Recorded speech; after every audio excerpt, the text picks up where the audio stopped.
नमस्कार दोस्तों, स्वागत है आपका स्टडी फॉर सिविल सर्विसेज में। फ्री वीडियो के लिए चैनल को तुरंत सब्सक्राइब कर लीजिए और नोटिफिकेशन को जरूर ऑन कर लेना। हमारा फ्री वाला टेलीग्राम ये वाला ग्रुप जरूर से जरूर ज्वाइन कर लीजिएगा। टेस्ट को ध्यान से अटेम्प्ट करिए और बताइए कितना स्कोर आपने किया है, कितने सही किए हैं टोटल क्वेश्चन में से। सभी लोग अपना अपना स्कोर जरूर कमेंट करिए। Friends, welcome to study for civil services. मैं हूं इच्छा मिश्रा और ये कोर्स है हमारा बीपीएससी के प्रीलिम्स के लिए फुल लेंथ मॉक टेस्ट। ठीक है, और ये बाइलिंगुअल में होगा। इसको स्टार्ट करने से पहले मैं आपको बताना चाहूँगी कि आप हमारा पेड ग्रुप ज्वाइन कर सकते हैं। यहाँ पर आपको यूपीएससी, किसी भी स्टेट पीएससी या अन्य एग्जाम्स के लिए टेस्ट सीरीज और कंप्लीट स्टडी मटेरियल दोनों के ही ऑप्शंस मिल जाएंगे। इसके लिए अधिक जानकारी आपको इन गिवन नंबर्स पर मिल जाएगी। इसके साथ ही आप टेलीग्राम के माध्यम से भी हमसे जुड़ सकते हैं। देखिए, टेलीग्राम पर आपको सर्च करना होगा स्टडी फॉर सिविल सर्विसेज और उसको तुरंत ज्वाइन कर लीजिए ताकि चैनल से रिलेटेड जितने भी अपडेट्स हैं वो आपको इजीली मिल सके। आइए अब हम स्टार्ट करते हैं अपने वीडियो के साथ। हमारा पहला प्रश्न है कि कौन से संविधान संशोधन अधिनियम के द्वारा लोकसभा की जो सीटें हैं उनकी जो संख्या है वो 525 से बढ़ाकर 545 कर दी गई थी, यानी 525 टू 545। तो वो कौन सा कॉन्स्टिट्यूशनल अमेंडमेंट एक्ट था? वो था 31st कॉन्स्टिट्यूशनल अमेंडमेंट एक्ट, जो कि 1972 में आया था। ऑप्शन यहाँ पर हमारा करेक्ट हो जाएगा ऑप्शन नंबर डी। देखिए, दोनों ही लैंग्वेजेस में यहाँ पर लिखा हुआ है, जो भी आपके लिए कंफर्टेबल और कन्वीनियंट हो आप उसको रेफर कर सकते हैं। मैं मिक्स बोलने की कोशिश करूंगी और ऐसा बोलूंगी कि आप समझ सकें, राइट? तो आई होप आपको इसमें प्रॉब्लम नहीं होनी चाहिए। हम अगले प्रश्न की तरफ बढ़ते हैं। इस क्वेश्चन में बात की गई है कि इनमें से कौन कभी भी भारत के राष्ट्रपति पद पर नहीं रहे हैं। तो कौन है वो जो कभी भी प्रेसिडेंट नहीं रहे हैं इंडिया के? चरण सिंह, शंकर दयाल शर्मा, मोरारजी देसाई या नीलम संजीव रेड्डी। तो यहाँ पर प्रेसिडेंट की बात हो रही है। आपको पता है कि मोरारजी देसाई जो थे ये हमारे प्रेसिडेंट नहीं, प्राइम मिनिस्टर थे, और इसके साथ ही नीलम संजीवा रेड्डी और शंकर दयाल शर्मा ये हमारे प्रेसिडेंट्स रहे हैं, और चरण सिंह भी हमारे प्राइम मिनिस्टर ही थे। तो यहाँ पर हमारा करेक्ट ऑप्शन जो है वो हो जाएगा ऑप्शन नंबर ई। ठीक है, क्योंकि यहाँ पर more than one of the above होंगे आंसर। आगे देख लेते हैं। इस प्रश्न में बात की गई है कि ये किसने कहा है, हमें ये बताना है। तो सेंटेंस देख लेते हैं। पहले लिखा है कि भारत के संविधान का निर्माण विश्व के विभिन्न संविधानों को छानने के बाद किया गया है, यानी the constitution of India has been framed after ransacking all the known constitutions of the world. तो इसको जिसने कहा है वो है डॉक्टर भीमराव अंबेडकर। इन्होंने काफी महत्वपूर्ण भूमिका निभाई थी हमारे संविधान निर्माण में, तो इस तरह से आप इसको याद रख सकते हैं। आगे देखते हैं अगला प्रश्न। अब हमें देखना है इसमें से कौन सा करेक्ट नहीं है। देखिए, ऐसे तो ये इजी प्रश्न लग रहा होगा, लेकिन जब बहुत सारी डेट्स आ जाती हैं तो हम कंफ्यूज हो जाते हैं क्वेश्चन में। सारे देख लेते हैं। नेशनल फ्लैग के लिए लिखा है कि इसको अडॉप्ट किया गया था 22 जनवरी 1947 को। नेशनल एंथम को अडॉप्ट किया गया था 24 जनवरी 1950 को। और जो कॉन्स्टिट्यूएंट असेंबली यानी कि जो हमारी संविधान सभा थी, इसकी अंतिम बैठक हुई थी 24 जनवरी 1949 को। और अंत में कहा गया है कि कॉन्स्टिट्यूशन का जो निर्माण हुआ था इसमें लगे थे 2 साल 11 महीने और 18 दिन। यहाँ पर हमको इनकरेक्ट बताना है। तो इसमें जो हमारा इनकरेक्ट है, अगर आप ध्यान से देखें तो वो ऑप्शन नंबर सी है, क्योंकि लास्ट जो बैठक हुई थी वो हुई थी 24 जनवरी 1950 को। ठीक है, इसलिए यहाँ पर सी ऑप्शन हमारा इनकरेक्ट हो जाएगा। आगे बढ़ते हैं। इसमें हमें बताना है जो method of election of president है इंडिया के कॉन्स्टिट्यूशन में, इसको हमने कौन से देश के संविधान से लिया है? तो ये लिया गया है ब्रिटेन के आयरलैंड के संविधान से। ऑप्शन बी करेक्ट हो जाएगा। ठीक है, ऐसा प्रावधान आयरलैंड के संविधान से लिया गया है। अगला प्रश्न है कि भारतीय संविधान के प्रमुख सुलेखक यानी कि चीफ कैलीग्राफर कौन है? तो रास बिहारी बोस, प्रेम बिहारी नारायण रायजादा, HVR अयंगर या LN मुखर्जी, या इनमें से कोई भी नहीं, या एक से अधिक। तो ऑप्शन जो हमारा करेक्ट हो जाएगा वो हो जाएगा प्रेम बिहारी नारायण रायजादा। ऑप्शन हमारा बी करेक्ट हो जाएगा। ठीक है, जो HVR अयंगर थे ये हमारे जो संविधान सभा थी इसके सचिव थे, यानी कि सेक्रेटरी थे। तो आगे बढ़ते हैं, इसमें कंफ्यूज मत होइएगा, इंपॉर्टेंट पॉइंट है। देखिए, इस प्रश्न में हमको बताना है कि शिवाजी को माउंटेन रैट या करेजियस बैंडिट यानी कि पहाड़ी चूहा या साहसी डाकू, ये संज्ञा किसके द्वारा दी गई थी? तो ये संज्ञा दी गई थी औरंगजेब के द्वारा। ऑप्शन यहाँ पर हमारा डी करेक्ट हो जाएगा। दोनों ही कंटेम्प्रेरी रूलर्स थे, तो ये इंपॉर्टेंट पॉइंट है। अगला प्रश्न देखते हैं। अब हमें बताना है कि जो रिवोल्ट ऑफ 1857 था उसमें कुंवर सिंह ने किस प्रांत का नेतृत्व किया था? इस रिवोल्ट का नेतृत्व कुंवर सिंह के द्वारा किया गया था बिहार में।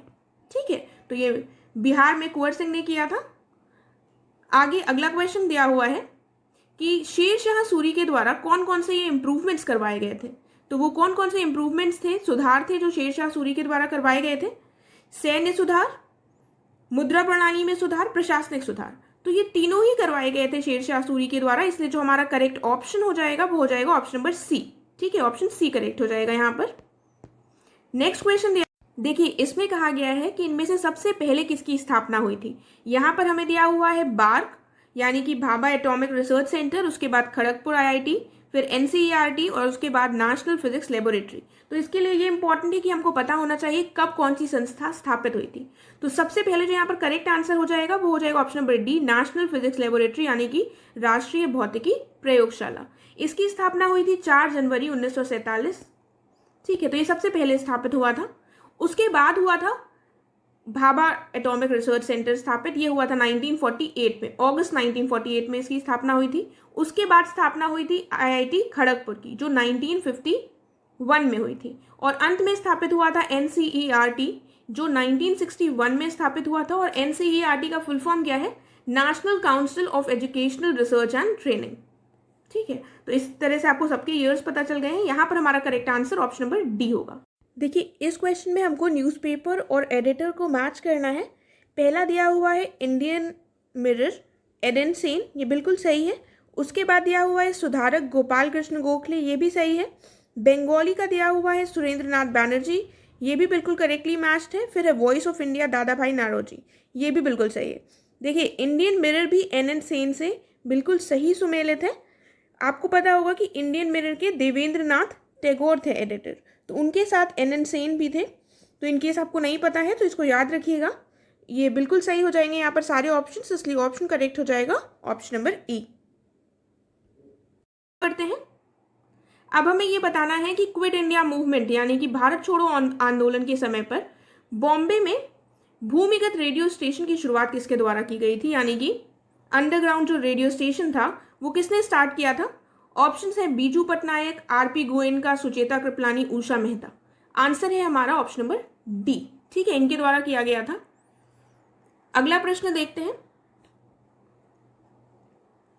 अब हमें बताना है इनमें से कौन सा प्रमुख कारण है आर्य समाज में फूट पड़ने के लिए, जो प्रमुख कारण माना जाता है। तो सारे ऑप्शंस देख लेते हैं। पहला कहा गया है मांसाहार के प्रश्न पर, मीट के चक्कर में इसमें फूट पड़ गई थी। फिर कहा गया है पुजारियों के लिए ब्रह्मचर्य की विचारधारा से और अन्य धर्मों के लोगों को हिंदू धर्म में परिवर्तित करना। उसके बाद है विधवा पुनर्विवाह और इसकी सामाजिक और वैदिक पवित्रता के संबंध में, या फिर हमें दिया हुआ है उपरोक्त में से कोई नहीं या उपरोक्त में एक से अधिक। तो यहाँ पर हमारा कारण हो जाएगा ऑप्शन नंबर ए, मांसाहार के प्रश्न पर, यानी on the question of eating meat. देखिए, आर्य समाज जो था ये एक धार्मिक सुधार आंदोलन था। ठीक है, एक रिलीजियस रिफॉर्म मूवमेंट था जिसकी शुरुआत स्वामी दयानंद ने की थी 1875 में, और इन्होंने वेदास को प्रमोट किया था। ठीक है, इन्होंने ही कहा था कि वेदों की ओर लौट चलो। और इसके साथ ही हम देखते हैं कि 1893 में आर्य समाज 2 भागों में विभाजित हो गया था। किसके कारण? मांसाहार के प्रश्न के कारण चलते इसका विभाजन हो गया था। एक जो ग्रुप था वो इसका फेवर में था और एक इसके अगेंस्ट था। ठीक है, तो मांस से जो परहेज करने वाले समूह को महात्मा समूह कहा गया, और जो मांस के उपभोग के पक्ष में थे यानी जो मांस को सपोर्ट करते थे, खाते थे, उनको कल्चर्ड पार्टी कहा गया। तो अगले प्रश्न की तरफ देखते हैं। अब इसमें है हड्डी से निर्मित आभूषण भारत में मध्य पाषाण काल के संदर्भ में कहां से प्राप्त हुए हैं? जो बोन ऑर्नामेंट्स है वो कहां से प्राप्त हुए हैं मध्य पाषाण काल में, मेडिवल पीरियड में? देखिए, मेडिवल पीरियड नहीं होगा, मध्य पाषाण काल। यहाँ पर कंफ्यूज मत होइएगा, ये मेडिवल गलत लिखा हुआ है, ये मीजोलिथिक हो जाएगा। ठीक है, मध्य मीजो और पाषाण से लिथिक, तो ये मीजोलिथिक पीरियड में कहाँ पर प्राप्त हुआ है? तो महदहा, दमदमा, लंगनास या काकोरिया। तो यहाँ पर आंसर होगा महदहा, ऑप्शन ए करेक्ट हो जाएगा। नेक्स्ट क्वेश्चन दिया हुआ है, हमें बताना है इसमें से कौन सा इनकरेक्ट है। तो हाली सिस्टम के बारे में बताया गया है कि इसका संबंध किससे है? बॉन्डेड लेबर यानी कि बंधुआ मजदूर से है। और शारदा मणि जो थी ये वाइफ थी राजा राम मोहन रॉय की, और फिर कहा गया है ज्योतिबा फूले ने लॉन्च किया था बहुजन समाज सतारा में, और अंत में लिखा हुआ है प्रार्थना समाज को आत्माराम पांडु रंग के द्वारा इसकी स्थापना की गई थी। तो यहाँ पर ऑप्शन हमारे कौन सा करेक्ट हो जाएगा? उपरोक्त में से एक से अधिक गलत है, यहाँ पर ऑप्शन हमारा ई करेक्ट हो जाएगा। ठीक है, क्योंकि more than one of the above हो जाएगा। क्या क्या गलत है? पहला तो बी वाला पॉइंट गलत है, क्योंकि राजा राम मोहन रॉय जो थे, इनकी जो वाइफ थी उनका नाम शारदा मणि नहीं था। किसका नाम था? शारदा मणि रामकृष्ण परमहंस की वाइफ थी। ठीक है, तो ये याद रखिएगा। अब आपके सामने ये क्वेश्चन है कि राजा राम मोहन रॉय की वाइफ कौन सी, तो इनको आप इसका आंसर अगर आपको पता है तो कमेंट कीजिएगा, वरना इसका पता करिएगा और फिर कमेंट कीजिएगा। इंपॉर्टेंट पॉइंट है, पता होना चाहिए। अगला देख लेते हैं, सी वाला जो है ये भी गलत है, क्योंकि इसको लॉन्च किया गया था मुकुंदराव पाटिल के द्वारा 1910 में सतारा में बहुजन समाज को लॉन्च किया गया था, ना कि ज्योतिबा फूले के द्वारा। फिर हम देखते हैं अगला प्रश्न। देखिए, एलन ऑक्टेवियन ह्यूम, कंफ्यूज मत होइएगा, हमने पढ़ा है एओ ह्यूम। ठीक है, तो इनका आप फुल फॉर्म लिखा हुआ है, पूरा नाम लिखा हुआ है, तो घबराइएगा मत। तो एओ ह्यूम जो थे, इन्होंने फाउंड किया था इंडियन नेशनल कांग्रेस, उसकी स्थापना की थी। किस वर्ष में की थी? तो 1884, 1785, 1896 या 1885। तो इजी प्रश्न है, आपको पता होगा, ऑप्शन डी करेक्ट हो जाएगा। 1885 में स्थापित हुआ था आईएनसी। आगे बढ़ते हैं। अब हमको बताना है इन पेयर्स में से कौन सा करेक्टली मैच्ड नहीं है। तो जहाँ पर ये इंडस वैली सिविलाइजेशन की साइट्स हैं और उनके किनारे जो रिवर्स हैं, उसमें हमें ये पेयर्स दिए हुए हैं। जो सही नहीं है वो बताना है। तो भगवानपुरा जो है ये सरस्वती रिवर के किनारे है, बिल्कुल सही है। उसके बाद दिया हुआ है लोथल जो है ये भोगवा नदी के किनारे है, ये भी बिल्कुल सही है। मांडा दिया हुआ है मांडवी नदी के किनारे, ये गलत है, क्योंकि जो मांडा है ये पड़ता है चेनाब नदी के किनारे जम्मू कश्मीर में। कहाँ पड़ता है? चेनाब नदी के किनारे जम्मू कश्मीर में, तो यहाँ पर ये गलत हो गया है। चौथा भी देख लेते हैं। आलमगीरपुर जो है ये आलमगीरपुर पड़ता है हिंडन नदी के किनारे उत्तर प्रदेश में, तो ये भी बिल्कुल सही है। तो यहाँ पर ऑप्शन हमारा इनकरेक्ट कौन सा हो जाएगा? Option number C. आगे बढ़ते हैं। अब हमें बुद्धिस्ट काउंसिल के बारे में बताना है कि अशोक के समय पर जो बुद्धिस्ट काउंसिल हुई थी, यानी कि बौद्ध परिषद हुई थी अशोक के समय पर, वो कहाँ पर आयोजित की गई थी, कौन से नगर में? तो ये आपको सारी पता होनी चाहिए, कौन सी किसके समय पर किस वर्ष में आयोजित की गई थी। तो यहाँ पर ऑप्शंस दिए हुए हैं कश्मीर, पाटलिपुत्र, मगध, राजगृह। तो अशोक के समय जो आयोजित की गई थी वो की गई थी पाटलिपुत्र में। ऑप्शन हमारे यहाँ पर कौन सा करेक्ट हो जाएगा? ऑप्शन हो जाएगा ऑप्शन नंबर बी। ठीक है, नेक्स्ट क्वेश्चन है, फिर से हमको बताना है कौन सा करेक्ट नहीं है यहाँ पर। तो यहाँ पर कैपिटल्स दिए हुए हैं और महाजनपद दिए हुए हैं, तो देख लेते हैं। देखिए यहाँ पर थोड़ा उल्टा लिख गया है, ये उल्टा, यहाँ पर ये महाजनपद होगा और यहाँ पर ये कैपिटल्स होगा। तो वत्स की जो कैपिटल है वो साकेत है। फिर दिया हुआ है कि यहाँ पर काशी की वाराणसी, कुरु की इंद्रप्रस्थ और शूरसेन की मथुरा। तो यहाँ पर ऑप्शन हमारा जो इनकरेक्ट हो जाएगा वो वत्स हो जाएगा, क्योंकि वत्स की कैपिटल साकेत ना होकर क्या है? कौशाम्बी। ठीक है, और काशी वाराणसी बिल्कुल सही है, कुरु इंद्रप्रस्थ सही है, शूरसेन की कैपिटल मथुरा, ये बिल्कुल सही है। देखिए ऐसा क्वेश्चन अभी पीसीएस 2020 का जो एग्जाम हुआ था उसमें भी पूछा गया है, तो ऐसे इंपॉर्टेंट क्वेश्चंस होते हैं, थोड़ा आपको पता होना चाहिए। नेक्स्ट क्वेश्चन की तरफ बढ़ते हैं। इसमें हमें देखना है कि ये कौन सी जोड़ी है जो सही सुमेलित नहीं है। तो वो कौन सी जोड़ी है जो सही सुमेलित नहीं है? चोल तंजौर, चेर पुडुचेरी, होयसल द्वार समुद्र, पल्लव कांचीपुरम, या इनमें से कोई नहीं, या इनमें से एक से अधिक। तो ये ऑप्शन मैं बोल नहीं रही हूँ, आप देखते हुए चलिएगा। तो यहाँ पर हमारा जो करेक्ट ऑप्शन हो जाएगा वो हो जाएगा ऑप्शन नंबर बी। चेर का संबंध पुडुचेरी से नहीं है, बाकी चोल तंजौर से संबंधित है, और होयसल द्वार समुद्र और पल्लव कांचीपुरम ये इनकी राजधानियां थी बेसिकली। तो चेर जो है उनका संबंध किससे हो जाएगा ये देख लेते हैं।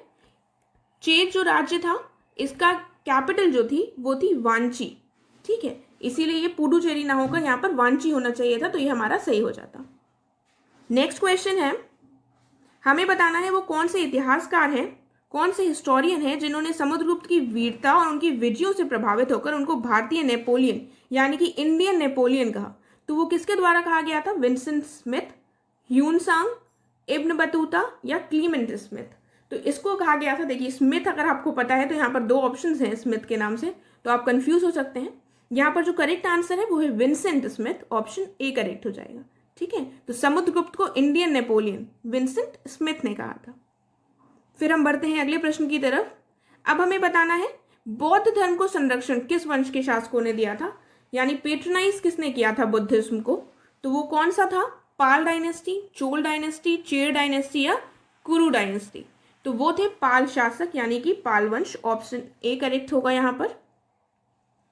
अब हमें यहाँ पर कौन सा करेक्टली मैच नहीं है ये बताना है। तो देखिए इन सारी डायनेस्टीज के हमें सही से ईयर पता होने चाहिए, तभी हम बता पाएंगे कौन सा सही है कौन सा नहीं। तो पहला मामलुक जो वंश है, यानी कि जिसको स्लेव डायनेस्टी भी कहा जाता है, इसका दिया हुआ है 1206 से 1290, ये बिल्कुल सही है। फिर सेकंड है खिलजी डायनेस्टी 1290 से 1320, ये भी बिल्कुल सही है। फिर तुगलक डायनेस्टी आता है, ये दिया हुआ है 1320 से 1414, तो यहाँ पर ये भी सही है हमारा। उसके बाद दिया हुआ है लोधी डायनेस्टी जो है, ये है 14 से 1500, 15 से 26, ये गलत है क्योंकि इसका जो टाइम पीरियड था वो था 1451 से 1526। ठीक है, तो यहाँ पर हमारा ऑप्शन डी करेक्ट हो जाएगा। आगे है, अब हमें बताना है वो कौन से रूलर थे जिन्होंने होली में भाग लेने वाले दिल्ली सल्तनत के जो पहले रूलर थे, होली फेस्टिवल में भाग लेने वाले पहले रूलर वो कौन से थे? गयासुद्दीन तुगलक, फिरोज शाह तुगलक, मोहम्मद बिन तुगलक या अकबर? तो मोहम्मद बिन तुगलक वो फर्स्ट रूलर थे जिन्होंने, दिल्ली सल्तनत के फर्स्ट रूलर थे जिन्होंने पार्टिसिपेट किया था होली फेस्टिवल में। तो देखिए आपको अकबर तो इसी से हट जाएगा क्योंकि यहाँ पर दिल्ली सल्तनत की बात हो रही है। ठीक है, तो ऐसे माइन्यूट सी डिटेल्स होती हैं जो हमें ध्यान से पढ़ना होता है क्वेश्चन को, इसीलिए। फिर आता है कि first ruler to impose jizya tax in Gujarat, वो कौन से गुजरात में पहले शासक थे जिन्होंने जजिया कर लगाया था? तो वो कौन से थे? महमूद बेगड़ा, आमिर हुसैन, अहमद शाह या अहमद लाहौरी? देखिए यहाँ पर ऑप्शन ऐसे देते हैं कि हम कंफ्यूज हो जाएं, तो यहाँ पर करेक्ट आंसर हो जाएगा अहमद शाह। ठीक है, अहमद शाह ने लगाया था। इस प्रश्न में कहा गया है कि जो विजयनगर एम्पायर है इसमें बेसिकली 4 डायनेस्टीज हैं, आपको पता होगा। अब उन चारों डायनेस्टीज को हमको सीक्वेंस में लगाना है, करेक्ट सीक्वेंस क्या था? तो करेक्ट सीक्वेंस क्या होगा यहाँ पर, पहले हम देख लेते हैं क्या करेक्ट सीक्वेंस होगा, फिर हम ऑप्शन मैच कर लेंगे उसमें।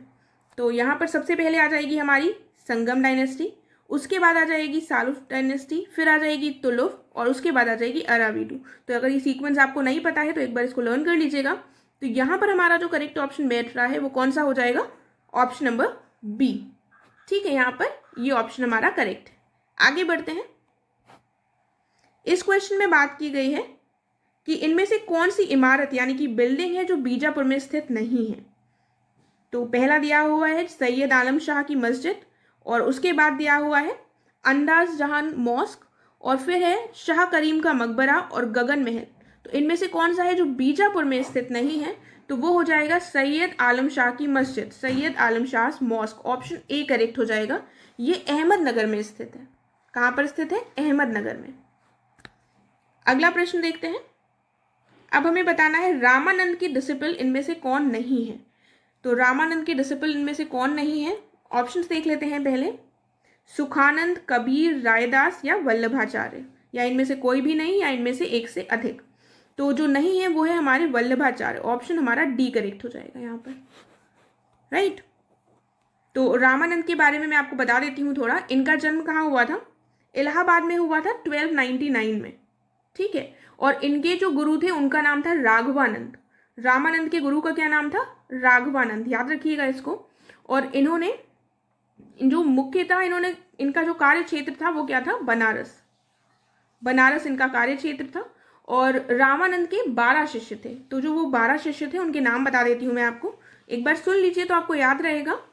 एक थे अनंत, सुखानंद, सुरसुरानंद, नरहरायनंद, देखिए, और उसके बाद भावानंद, सब में नंद लग रहा है तो थोड़ा इस तरह से आप लर्न कर सकते हैं। उसके बाद है धन्ना जाट, पीपा और सेना नाई थे, और रैदास जो चर्मकार थे, कबीर जो जुलाहा थे, पद्मावती और सुरसरी। ठीक है, और इनकी 2 महिला शिष्या भी थी, एक पद्मावती और सुरसरी, ये दोनों महिला शिष्याएं थी। तो ये भी इंपॉर्टेंट है, इनके भी नाम याद रखिएगा।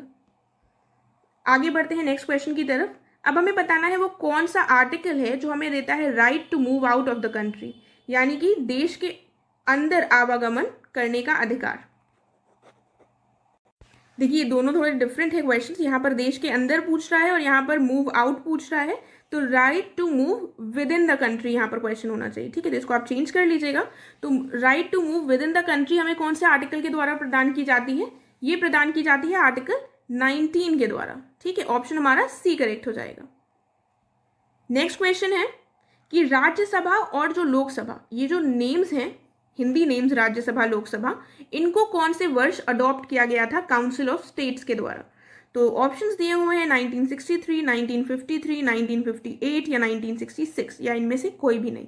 तो इनमें से कोई भी नहीं ऑप्शन होगा यहाँ पर, ऑप्शन नंबर ई, क्योंकि इसको अडॉप्ट किया गया था 1954 में, ठीक है। 1954 में राज्यसभा और लोकसभा हिंदी नेम्स अडॉप्ट किए गए थे। फिर अगले प्रश्न में बात की गई है, हमें बताना है इनमें से कौन सा करेक्ट है। तो पहला कहा गया है जो एलिफेंट है ये कॉन्स्टिट्यूएंट असेंबली का सिंबल था। उसके बाद कहा गया है जो कॉन्स्टिट्यूएंट असेंबली है इसका कार्य 11 सेशंस में कंप्लीट हो गया था। फिर कहा गया है कि भारत के जो राष्ट्रपति हैं वो अपना जो रेजिग्नेशन है वो किसको दे सकते हैं? वाइस प्रेसिडेंट को, ठीक है। तो प्रेसिडेंट किसको रिजाइन कर दे सकते हैं? अपना रेजिग्नेशन सबमिट करते हैं वाइस प्रेसिडेंट को। और उसके बाद कहा गया है जो राष्ट्रपति भवन है इसको डिजाइन किया गया था एडविन लुटियंस के द्वारा। तो यहाँ पर ये हमारे सारे के सारे जो ऑप्शंस दिए हुए हैं करेक्ट हैं, इसलिए ऑप्शन हमारा ऑल ऑफ द अबव हो जाएगा, ऑप्शन नंबर ई।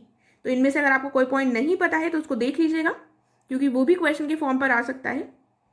नेक्स्ट क्वेश्चन दिया हुआ है जो सैलरीज और अलाउंसेस होते हैं हाई कोर्ट के जजेस के, वो किसके द्वारा किस पर भारित होते हैं, यानी कि चार्ज किए जाते हैं किसके माध्यम से? तो वो हो जाएगा हमारा, ऑप्शंस देख लेते हैं फिर मैं बताती हूँ इसका आंसर क्या होगा। Consolidated fund of India, consolidated fund of the state, contingency fund of India या कंटिजेंसी फंड ऑफ स्टेट। तो यहाँ पर स्टेट होगा। यहाँ पर हमारा हो जाएगा ऑप्शन नंबर बी करेक्ट हो जाएगा, consolidated fund of the state, यानी कि राज्य के समेकित निधि से। ऑप्शन बी करेक्ट है यहाँ पर। नेक्स्ट देखते हैं, अब हमें बताना है इनमें से कौन सा करेक्टली मैच्ड नहीं है। तो कार्बन डाइऑक्साइड को बताया गया है एक फायर एक्सटिंग्विशर। फायर एक्सटिंग्विशर का मतलब आग बुझाने के लिए प्रयोग किया जाता है। पोटेशियम साइनाइड जो है ये रैट पॉइजन, और एल्यूमिनियम फॉस्फाइड एक पेस्टिसाइड यानी कीटनाशक के रूप में यूज होता है। रोडेंटिसाइड जो है इसका प्रयोग साफ करने में, क्लीनिंग क्लोथ्स के लिए यूज होता है। तो यहाँ पर जो करेक्टली मैच नहीं है वो हो जाएगा हमारा option number D. Option D correctly match नहीं है क्योंकि इसका प्रयोग किया जाता है एक प्रकार से पेस्टिसाइड के रूप में, ठीक है। ये एक प्रकार का रैट पॉइजन होता है रोडेंटिसाइड, ना कि इसका प्रयोग दाग साफ करने के लिए किया जाएगा। अब हम देखते हैं अगला प्रश्न। इसमें कहा गया है कि जो नंबर ऑफ न्यूक्लियॉन्स होते हैं एक एलिमेंट में, अगर वो 38 है तो उसका mass number of this element कितना होगा? तो आपको पता होगा कि जो मास नंबर होता है is equals to number of nucleons. Mass number किसके बराबर होता है? नंबर ऑफ न्यूक्लियॉन्स के, इसलिए आंसर यहाँ पर हमारा ऑप्शन नंबर बी करेक्ट हो जाएगा, ठीक है। देखिए इसमें हमको बताना है वो कौन सा पेयर ऑफ ओर्स है जो करेक्टली मैच नहीं है। तो यहाँ पर गोल्ड का दिया हुआ है क्लैबेराइट, बेरियम का दिया हुआ है स्टेबेनाइट, मर्करी का पायरोल्यूसाइट और आयरन का सिडराइट। तो यहाँ पर जो करेक्टली मैच नहीं है वो हो जाएगा हमारा बेरियम का स्टेबेनाइट। ये गलत हो जाएगा, ये ऑप्शन हमारा यहाँ पर है क्योंकि ये करेक्टली मैच नहीं है। बेरियम का जो ओर है वो होता है बेरियोट्स और बिथराइट, और स्टेबेनाइट जो है, जो ये स्टेबेनाइट दिया हुआ है ये किसका ओर है? एंटीमनी का, ठीक है। स्टेबेनाइट एंटीमनी का ओर है, और बेरियम के जो ओर्स हैं उनके नाम मैं फिर से बता देती हूँ, एक है बैरियट्स और एक है बिथराइट। तो दोनों बी से हैं, इस तरह से लर्न कर सकते हैं हम। आगे बढ़ते हैं नेक्स्ट क्वेश्चन की तरफ। मार्बल का फॉर्मूला, तो मार्बल का फॉर्मूला क्या होता है? ये होता है CaCO3। ऑप्शन हमारा करेक्ट हो जाएगा option number D. Next question है, अब हमें ये जो स्टेट्स ऑफ मैटर होते हैं उनको देखना है, इनमें से कौन कौन सी अवस्थाएं होती हैं।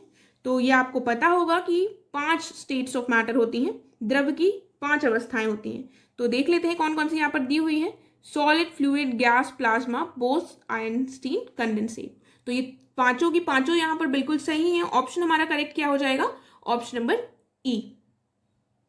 नेक्स्ट क्वेश्चन इज, दिया हुआ है पॉलीऑक्सीबेंजाइल मिथाइलिन ग्लाइको एनहाइड्राइड, ये केमिकल नेम है किसका? तो बेकेलाइट का, टेफ्लॉन का, नियोप्रीन का, पॉलिस्टीरीन का। तो ये हो जाएगा हमारा answer bakelite, option A correct हो जाएगा। ठीक है, ऑप्शन ए करेक्ट है। तो याद रखिएगा, पॉलीऑक्सी बेंजाइल मिथाइलिन ग्लाइकोएनहाइड्राइड, ये केमिकल नेम किसका है? बेकेलाइट का। नेक्स्ट क्वेश्चन की तरफ बढ़ते हैं। अब हमें बताना है, ये फिजिकल क्वांटिटीज और उनके यूनिट्स दिए हुए हैं, कौन सा करेक्टली मैच नहीं है ये बताना है। यहां पर पहला दिया हुआ है डाइन, प्रेशर का बताया गया है, और एम्पियर इलेक्ट्रिक करंट का, न्यूटन फोर्स का, और किलोग्राम मास का। तो देखिए यहां पर जो हमारा इनकरेक्ट है वो हो जाएगा ऑप्शन नंबर ए, क्योंकि जो प्रेशर का यूनिट होता है ये है पास्कल। ठीक है, और जो डाइन है ये किसका है? ये फोर्स का है यूनिट। ठीक है, तो ऑप्शन यहां पर ए हो जाएगा हमारा। नेक्स्ट क्वेश्चन देखते हैं। अब हमें बताना है इनमें से कौन सा इंस्ट्रूमेंट है जिसको यूज किया जाता है distance travelled by a vehicle को मेजर करने के लिए, यानी कि वाहन के द्वारा जो तय की गई दूरी है उसको नापने के लिए जो मेजर किया जाता है इंस्ट्रूमेंट, वो कौन सा है? स्पीडोमीटर, टैकोमीटर, सेक्सटेंट या ओडोमीटर। तो यहां पर हमारा आंसर हो जाएगा ऑप्शन नंबर डी, यानी कि ओडोमीटर। ठीक है, ऑप्शन डी करेक्ट हो जाएगा। और जो स्पीडोमीटर है इसका, ये क्या करता है? ये किसी वाहन की गति प्रदर्शित करने वाला उपकरण है। ठीक है, जो स्पीडोमीटर गाड़ियों में लगा होता है वो स्पीड बताता है कि वाहन कितनी स्पीड से चल रहा है। और उसके बाद जो टैकोमीटर होता है, ये वस्तुओं जैसे कि इंजन का शाफ्ट आदि की घूर्णन गति का मापन करने वाला उपकरण होता है, यानी कि एक ऐसा इंस्ट्रूमेंट होता है जिसको यूज किया जाता है to measure the rotation of the speed of a shaft और डिवाइस। ठीक है, और इसका काफी ज्यादा प्रयोग होता है ऑटोमोबाइल्स और प्लेन्स में। फिर देख लेते हैं सेक्सटेंट। सेक्सटेंट क्या ऐसा इंस्ट्रूमेंट होता है जो मेजर करता है angular distance between the two visible objects, यानी कि दो वस्तुओं के बीच कोणीय दूरी का मापन करने वाला उपकरण कौन सा होता है? सेक्सटेंट। ठीक है, तो हमने ये सारे देख लिए हैं। नेक्स्ट क्वेश्चन देखते हैं। अब हमें बताना है इनमें से कौन सा दिया हुआ है जो वेक्टर क्वांटिटी है। तो वेक्टर क्वांटिटी कौन सी है? एनर्जी, वॉल्यूम, एक्सेलरेशन या प्रेशर। तो ऑप्शन हो जाएगा हमारा यहाँ पर एक्सेलरेशन, ये एक वेक्टर क्वांटिटी है। ठीक है, तो वेक्टर क्वांटिटीज में क्या क्या आ जाता है? वेलोसिटी आ जाती है, मोमेंटम आ जाता है, डिस्प्लेसमेंट, फोर्स, एक्सेलरेशन, इम्पल्स। और जहां पर स्केलर क्वांटिटीज की बात आती है तो वो हो जाता है energy, volume, work, pressure, distance, speed. Right, next question देखते हैं। अब हमें बताना है इनमें से कौन सा करेक्ट नहीं है। फिर से देख लेते हैं। रिलेटिव डेंसिटी पानी की दी हुई है, कहा गया है रिलेटिव डेंसिटी है जो पानी की वो मैक्सिमम होती है 4 डिग्री सेल्सियस पर। वेलोसिटी ऑफ लाइट मैक्सिमम पानी में होती है, वाटर में। और स्पीड ऑफ साउंड जो होता है वो 0 होता है वैक्यूम में। अंत में दिया हुआ है सनलाइट जो है ये 8.5 मिनट लेती है सरफेस ऑफ द अर्थ तक पहुंचने में। तो यहां पर हमें इनकरेक्ट बताना है। जो ऑप्शन बी दिया हुआ है यहां पर हमारा इनकरेक्ट हो जाएगा, क्योंकि जो वेलोसिटी ऑफ लाइट है ये मैक्सिमम किस में होगी? वैक्यूम में। ठीक है, तो ऑप्शन बी करेक्ट हो जाएगा क्योंकि यहां पर ये इनकरेक्ट है। देन नेक्स्ट क्वेश्चन देख लेते हैं। कहा गया है जो लेंस पावर ऑफ ग्लास है अगर वो +4 डायोप्टर है तो उसकी फोकल लेंथ कितनी होगी, यानी कि यदि किसी चश्मे के लेंस की पावर +4 डायोप्टर है तो उसके फोकस की दूरी कितनी होगी। तो यहां पर हमारा आंसर कौन सा हो जाएगा? ऑप्शंस देख लेते हैं पहले। 20 सेंटीमीटर, 4 सेंटीमीटर, 25 सेंटीमीटर या 100 सेंटीमीटर। तो आंसर हमारा करेक्ट हो जाएगा 25 सेंटीमीटर, यानी ऑप्शन नंबर सी करेक्ट है। राइट, देखिए जो डायोप्टर होता है ये इक्वल्स टू 1/f हो जाएगा यहाँ पर। तो अगर आप निकालें फोकल लेंथ तो यहाँ पर हो जाएगा focal length equals to 1 metre equals to 100 centimetres होगा। तो 100 बाय और +4 आपको डायोप्टर दिया हुआ है, तो यहाँ पर आपका इससे 25 सेंटीमीटर्स निकल आएगा। ऑप्शन हमने देख लिया यहाँ पर करेक्ट, ऑप्शन नंबर सी हो जाएगा। फिर हम नेक्स्ट क्वेश्चन देखते हैं। Value of 104 degree Fahrenheit in Celsius scale. तो ये क्या हो जाएगा? ये हो जाएगा 40 degree Celsius, option D correct हो जाएगा। देन अगले प्रश्न की तरफ बढ़ते हैं। Study of flowers is done under the branch of science called, यानी कि फूलों का अध्ययन जो है वो विज्ञान की किस शाखा के अंतर्गत किया जाता है। तो ये हमें पता होना चाहिए, इसमें कंफ्यूज मत होइएगा। ये फ्लारोलॉजी नहीं होगा, ये एंथोलॉजी होगा। ऑप्शन ए करेक्ट हो जाएगा यहाँ पर। देखिए फ्लारोलॉजी कुछ भी नहीं होता है, और जहां पर एग्रोस्ट्रोलॉजी की बात आती है यहाँ पर देखिए ग्रास से संबंधित है, इस तरह से आप लर्न कर सकते हैं। एग्रोस्ट्रोलॉजी क्या होता है? ग्रास का अध्ययन। और इथोलॉजी होता है study of behaviour of all animals, सभी जंतुओं की इसमें जो व्यवहार होता है उसका अध्ययन किया जाता है। लेकिन इसमें एक इंपॉर्टेंट पॉइंट है, इसमें ह्यूमंस को भी इंक्लूड किया जाता है। ठीक है, तो इथोलॉजी क्या हो गई? Study of behaviour of all animals including humans. तो यहाँ पर हमने देख लिया, हमारा करेक्ट आंसर ऑप्शन ए होगा। नेक्स्ट क्वेश्चन हमें बताना है कौन सा करेक्टली मैच नहीं है। तो पहला दिया हुआ है ऑपरेंट कॉन्सेप्ट, ये दिया गया था जैकब एंड मोनोट के द्वारा, बिल्कुल सही है। फिर है one gene one enzyme hypothesis, Beadle and Tatum के द्वारा दी गई थी, ये भी सही है। और उसके बाद दिया हुआ है थ्योरी ऑफ इवोल्यूशन यानी कि विकास का सिद्धांत, तो ये दिया हुआ है लेमार्क के द्वारा, जबकि इसको दिया किसके द्वारा गया था, डार्विन के द्वारा। थ्योरी ऑफ इवोल्यूशन बचपन से पढ़ते आ रहे हैं हम, ये दी गई थी डार्विन के द्वारा, इसलिए ऑप्शन हमारा सी हो जाएगा यहाँ पर। लेकिन डी भी देख लेते हैं, theory of mutation Hugo de Vries के द्वारा दी गई थी, ठीक है। यहाँ पर ब्रिज नहीं होगा, इसकी स्पेलिंग रॉन्ग है, तो ये याद कर लीजिए। ऑपरेंट कॉन्सेप्ट दिया गया था जैकब एंड मोनोट के द्वारा। One gene one enzyme hypothesis किसके द्वारा दी गई थी, बीडल एंड टैटम के द्वारा। और थ्योरी ऑफ म्यूटेशन जो है वो ह्यूगो डी ब्रीज, और डार्विन ने दी है theory of evolution. Next question है, हमें in following groups of animals को देखना है और बताना है कौन से नॉक्टर्नल है। नॉक्टर्नल मतलब रात्रिचर होते हैं, ठीक है। तो पहला ऑप्शन दिया हुआ है owl mosquito bat, rabbit elephant bat, owl giraffe mosquito, camel monkey owl. तो यहाँ पर हमारा करेक्ट ऑप्शन कौन सा हो जाएगा, नॉक्टर्नल रात्रिचर आपको पता है उल्लू होता है, मॉस्किटोज भी होते हैं और बैट भी होता है, ठीक है। तो ऑप्शन ए करेक्ट हो जाएगा। तो यहाँ पर इंटरेस्टिंग पॉइंट है, मॉस्किटोज भी नॉक्टर्नल होते हैं। नेक्स्ट क्वेश्चन दिया हुआ है कि इनमें से कौन से वो साइंटिस्ट हैं जिन्होंने 1888 में गुणसूत्र यानी कि क्रोमोसोम्स का नामकरण किया था, नेम दिया था। तो Weissman, Robert brown, D Dave या वॉल्डेयर। तो किसके द्वारा दिया गया था, ये दिया गया था वॉल्डेयर के द्वारा, ऑप्शन डी करेक्ट हो जाएगा यहाँ पर। नेक्स्ट है, हमें देखना है इनमें से कौन सा करेक्टली मैच नहीं है। लाइसोसोम को सुसाइड बैग कहा जाता है यानी कि आत्महत्या की थैली, बिल्कुल सही है। माइटोकॉन्ड्रिया को power house of the cell कहा जाता है, ये भी बिल्कुल सही है। फिर दिया हुआ है क्रोमोप्लास्ट, इसको किचन ऑफ सेल कहा जाता है, तो ये गलत है क्योंकि वो क्रोमोप्लास्ट नहीं होता है जिसको किचन ऑफ सेल कहते हैं, वो क्या होता है, क्लोरोप्लास्ट, ठीक है। क्या होता है, क्लोरोप्लास्ट, क्लोरो। तो ऑप्शन हमारा कौन सा हो जाएगा यहाँ पर, ऑप्शन नंबर सी। देन अगला क्वेश्चन है, हमें बताना है वो कौन सा फर्टिलाइजर है जो सीधे पौधे द्वारा आत्मसात किया जाता है यानी कि एसिमिलेट किया जाता है डायरेक्टली बाय द प्लांट। तो सुपरफॉस्फेट, नाइट्रोलियम, म्यूरेट ऑफ पोटाश या ह्यूमस। तो यहाँ पर करेक्ट आंसर हो जाएगा ऑप्शन नंबर सी यानी कि म्यूरेट ऑफ पोटाश, ठीक है। देन नेक्स्ट क्वेश्चन की तरफ बढ़ते हैं आगे। फिर से हमको इनकरेक्ट स्टेटमेंट बतानी है यहाँ पर। पहला देख लेते हैं, लिखा है इवानोवास्की, इन्होंने डिस्कवर किया था वायरस को। उसके बाद दिया हुआ है कि वॉटसन ने डिस्कवर किया था बैक्टीरिया को, और जो लार्जेस्ट ग्लैंड है बॉडी का वो लीवर है। देखिए अभी अगर आपने रिसेंटली केबीसी देखा हो तो ये क्वेश्चन उसमें पूछा गया था कि लार्जेस्ट ग्लैंड कौन सा होता है बॉडी का, तो ये आपको पता होना चाहिए, ये लीवर है। ये पॉइंट यहाँ पर बिल्कुल सही है। फिर देखते हैं हम, नेक्स्ट दिया हुआ है एक्सरेज को डिस्कवर किया था रॉटिंगटन ने। तो ऑप्शन हमारा करेक्ट हो जाएगा यहाँ पर, मतलब इनकरेक्ट पूछा है तो जो इनकरेक्ट है वो है ऑप्शन नंबर बी, क्योंकि जो बैक्टीरिया है इसको वॉटसन ने नहीं ल्यूवेन हॉक ने डिस्कवर किया था। किसने डिस्कवर किया था, ल्यूवेन हॉक ने, और इवानोवास्की ने ही डिस्कवर किया है वायरस। तो ये याद रखिएगा, बी ऑप्शन यहाँ पर करेक्ट हो जाएगा। देन नेक्स्ट क्वेश्चन है, इन एंजाइम्स में से कौन सा वो एंजाइम है जो कन्वर्ट करता है ग्लूकोज इनटू एथेनॉल। तो इसका कन्वर्जन किसके द्वारा होता है, जाइमेज, ट्रिप्सिन, पेप्सिन या एमाइलेज। तो ये थोड़ा रटने वाला है, अगर आप बायो के स्टूडेंट नहीं है तो थोड़ा रट लीजिए। यहाँ पर ऑप्शन हमारा करेक्ट हो जाएगा जाइमेज, ऑप्शन ए करेक्ट हो जाएगा। ये कन्वर्ट करता है ग्लूकोज इनटू एथेनॉल।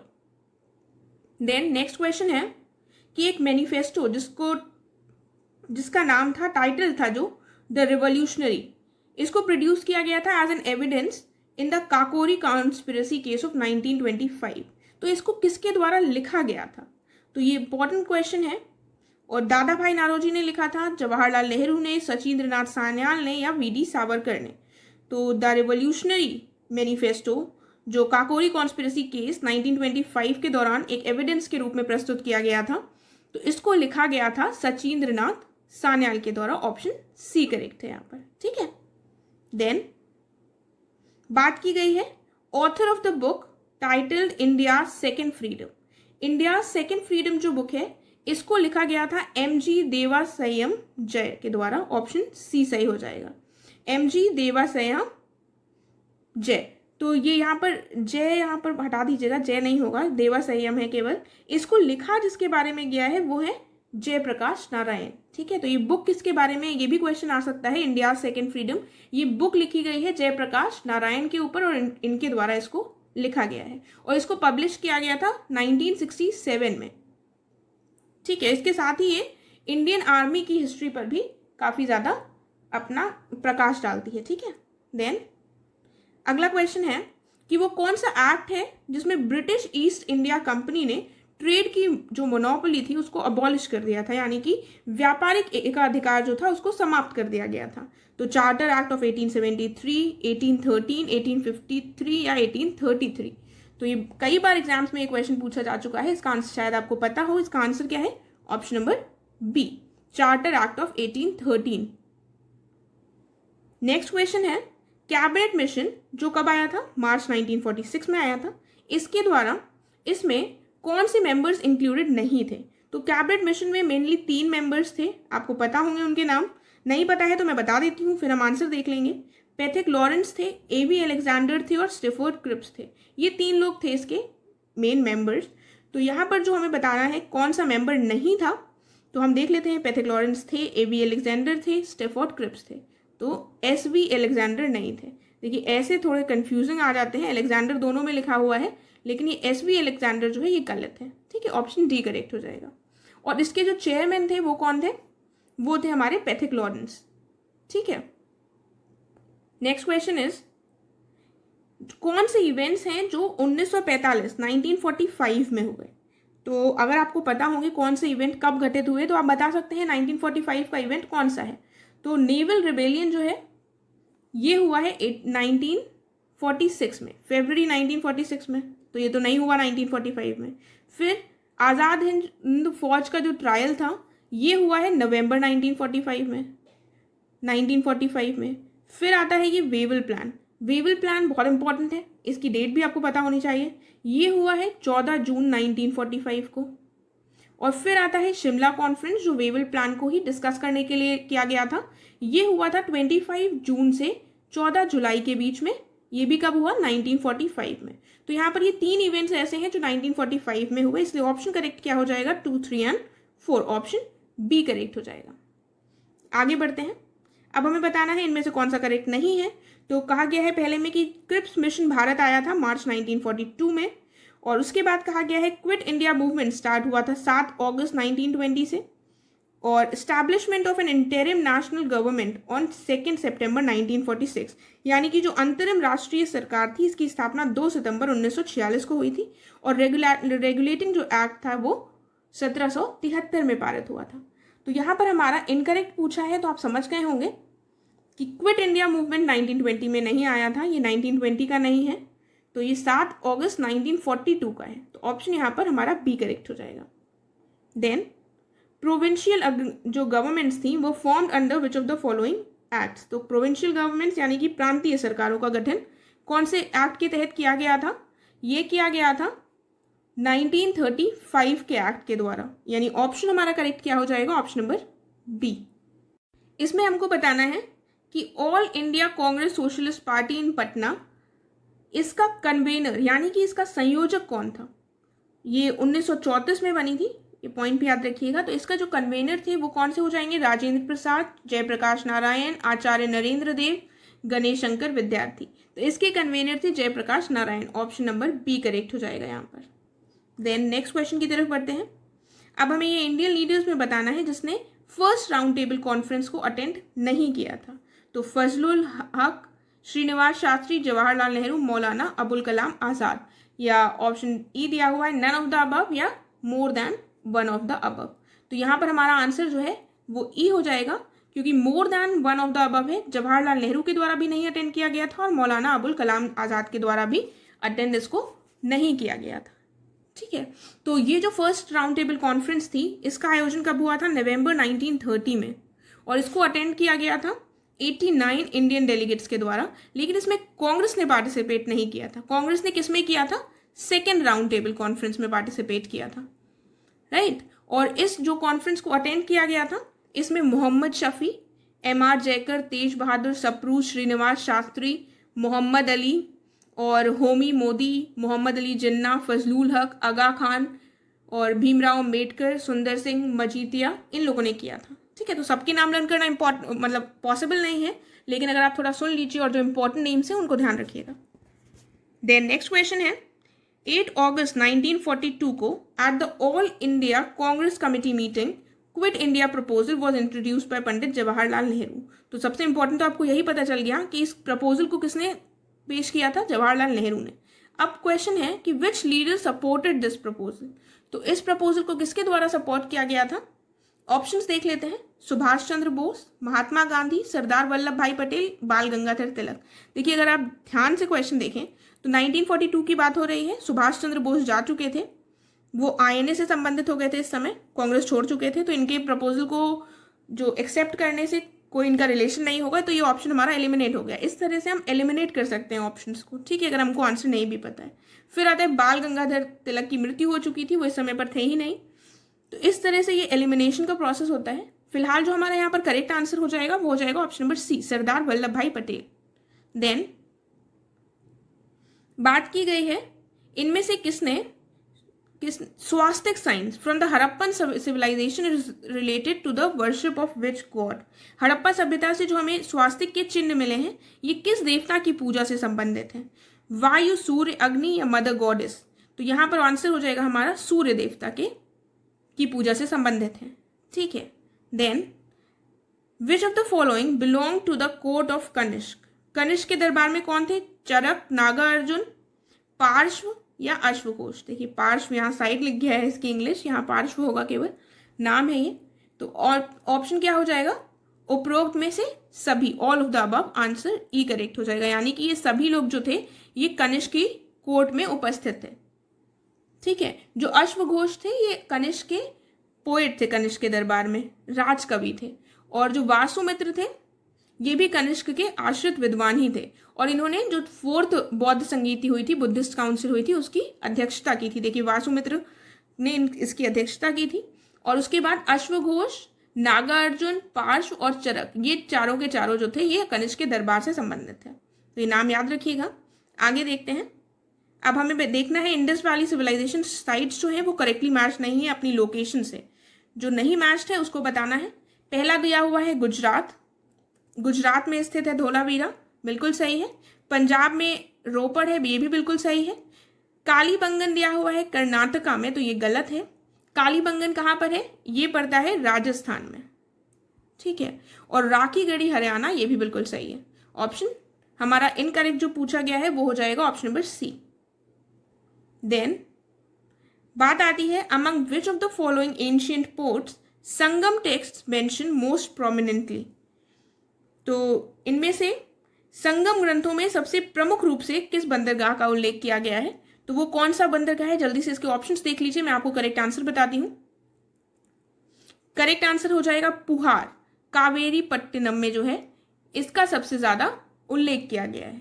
ठीक है, और प्रमुख रूप से केवल मुसिरी, पुहार और कोरकाई, ये 3 महान शासकों के 3 महान बंदरगाहों का उल्लेख है। ठीक है, कौन कौन से हैं मैं फिर से बता देती हूं, मुसिरी, पुहार और कोरकाई। देन नेक्स्ट क्वेश्चन की तरफ बढ़ते हैं। कौन से वो मुसलमान थे जिन्होंने सबसे पहले पढ़ा था पुराण्स को? तो ये कौन से वो मुसलमान थे? वो थे अल बरूनी। ये किसके साथ आए थे भारत? इसको कमेंट कर बताइएगा, इंपॉर्टेंट पॉइंट है, किसके साथ ये भारत आए थे। ठीक है, नेक्स्ट क्वेश्चन की तरफ बढ़ते हैं। कहा गया है अतारकिन दरवाजा, अतारकिन्स दरवाजा जोधपुर में, ये किसके द्वारा बनवाया गया था? इसका निर्माण किया गया था इल्तुतमिश के द्वारा। ऑप्शन सी करेक्ट हो जाएगा। Then the king has no relative, यानी कि राजा का कोई सगा संबंधी नहीं होता है, ये कथन किसके द्वारा कहा गया था? तो इसको कहा गया था सिकंदर लोदी, बहलोल लोदी, जहांगीर या औरंगजेब में से किसके द्वारा? सिकंदर लोदी के द्वारा। ठीक है, वैसे तो ये अगर आप सही में देखें तो ऐसा नहीं होता है, क्योंकि किंग के जितने भी रिलेटिव्स हैं उनको फायदा मिल जाता है, उनका बेनिफिट होता है, लेकिन अगर ऐसा कोई विचार रख रहा है तो ये अच्छे विचार माने जाएंगे। तो ये किसके द्वारा कहा गया था? Sikandar Lodi. Option A correct हो जाएगा। देन अब हमें देखना है इनकरेक्ट स्टेटमेंट इसमें से कौन सा है। तो जो तुलुक डायनेस्टी थी विजयनगर अंपायर में, उसका फाउंडर बताया गया है वीर नरसिम्हा को। जो सालुक डायनेस्टी थी इसका फाउंडर बताया गया है सालुक नरसिम्हा को। और the name of Rajguru of Krishnadeva Raya was राज बताया गया है। और उसके बाद कहा गया है Harihara two was a Vaishnava worshipper. ठीक है, तो यहाँ पर हमें बताना है कि कौन सा इनकरेक्ट है। तो इनकरेक्ट जो है वो डी हो जाएगा।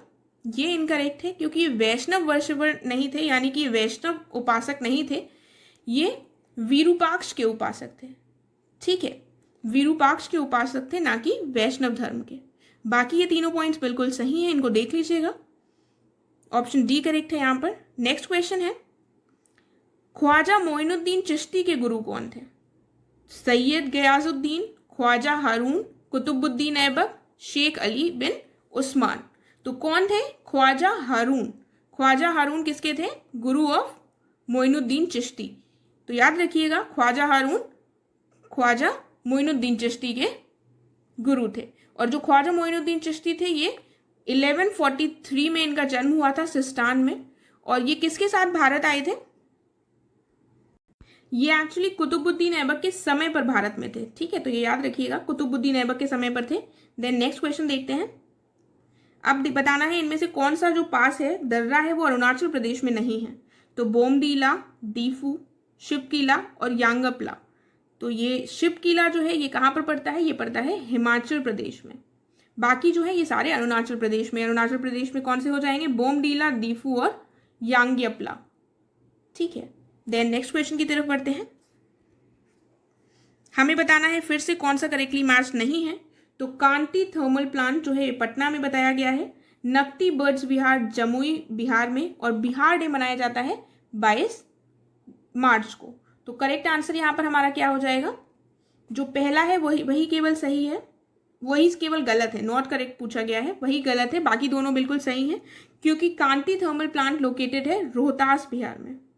कहाँ पर लोकेटेड है? रोहतास बिहार में। और नकटी बर्ड्स बिहार जो है ये दिया हुआ है जमुई बिहार में, बिल्कुल सही है। और बिहार डे 22 मार्च को मनाया जाता है। अगले प्रश्न की तरफ बढ़ते हैं। बात की गई है कि इनमें से कौन सा वॉल्केनो और उनका जो देश है वो करेक्टली मैच नहीं है। तो जो माउंट एटना है ये इटली में है, बिल्कुल सही। क्राकाटोआ जो है ये दिया हुआ है इंडोनेशिया में, ये भी बिल्कुल सही है। विसुवियस दिया हुआ है नॉर्थ अमेरिका में। तो जो विसुवियस है ये नॉर्थ अमेरिका में ना होकर कहाँ पर है? इटली में। ठीक है, विसुवियस इटली में है। और ओजिस डेल सेलाडो पड़ता है साउथ अमेरिका में, ये बिल्कुल सही है। तो ऑप्शन हमारा सी करेक्ट हो जाएगा। देन हमें बताना है विच of the following rivers does not originate from the Himalayas.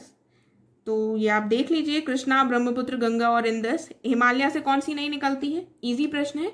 Krishna river एक पेनिनसुलर रिवर है, प्रायद्वीपीय नदी है, तो ये हिमालय से कैसे निकल सकती है? ऑप्शन ए करेक्ट हो जाएगा। फिर आगे बात की गई है smallest national park in India. तो स्मॉलेस्ट कौन सा है इसमें से? दिया हुआ है South Button Island National Park, Sundarbans national park, Rohila national park, Kishtwar national park.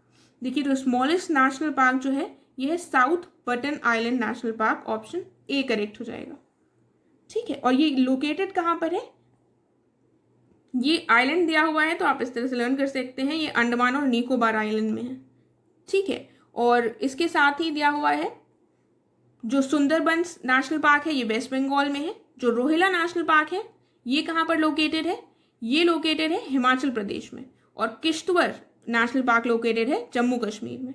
और जो सबसे बड़ा नेशनल पार्क है वो है Hemis high national park, Hemis high altitude national park.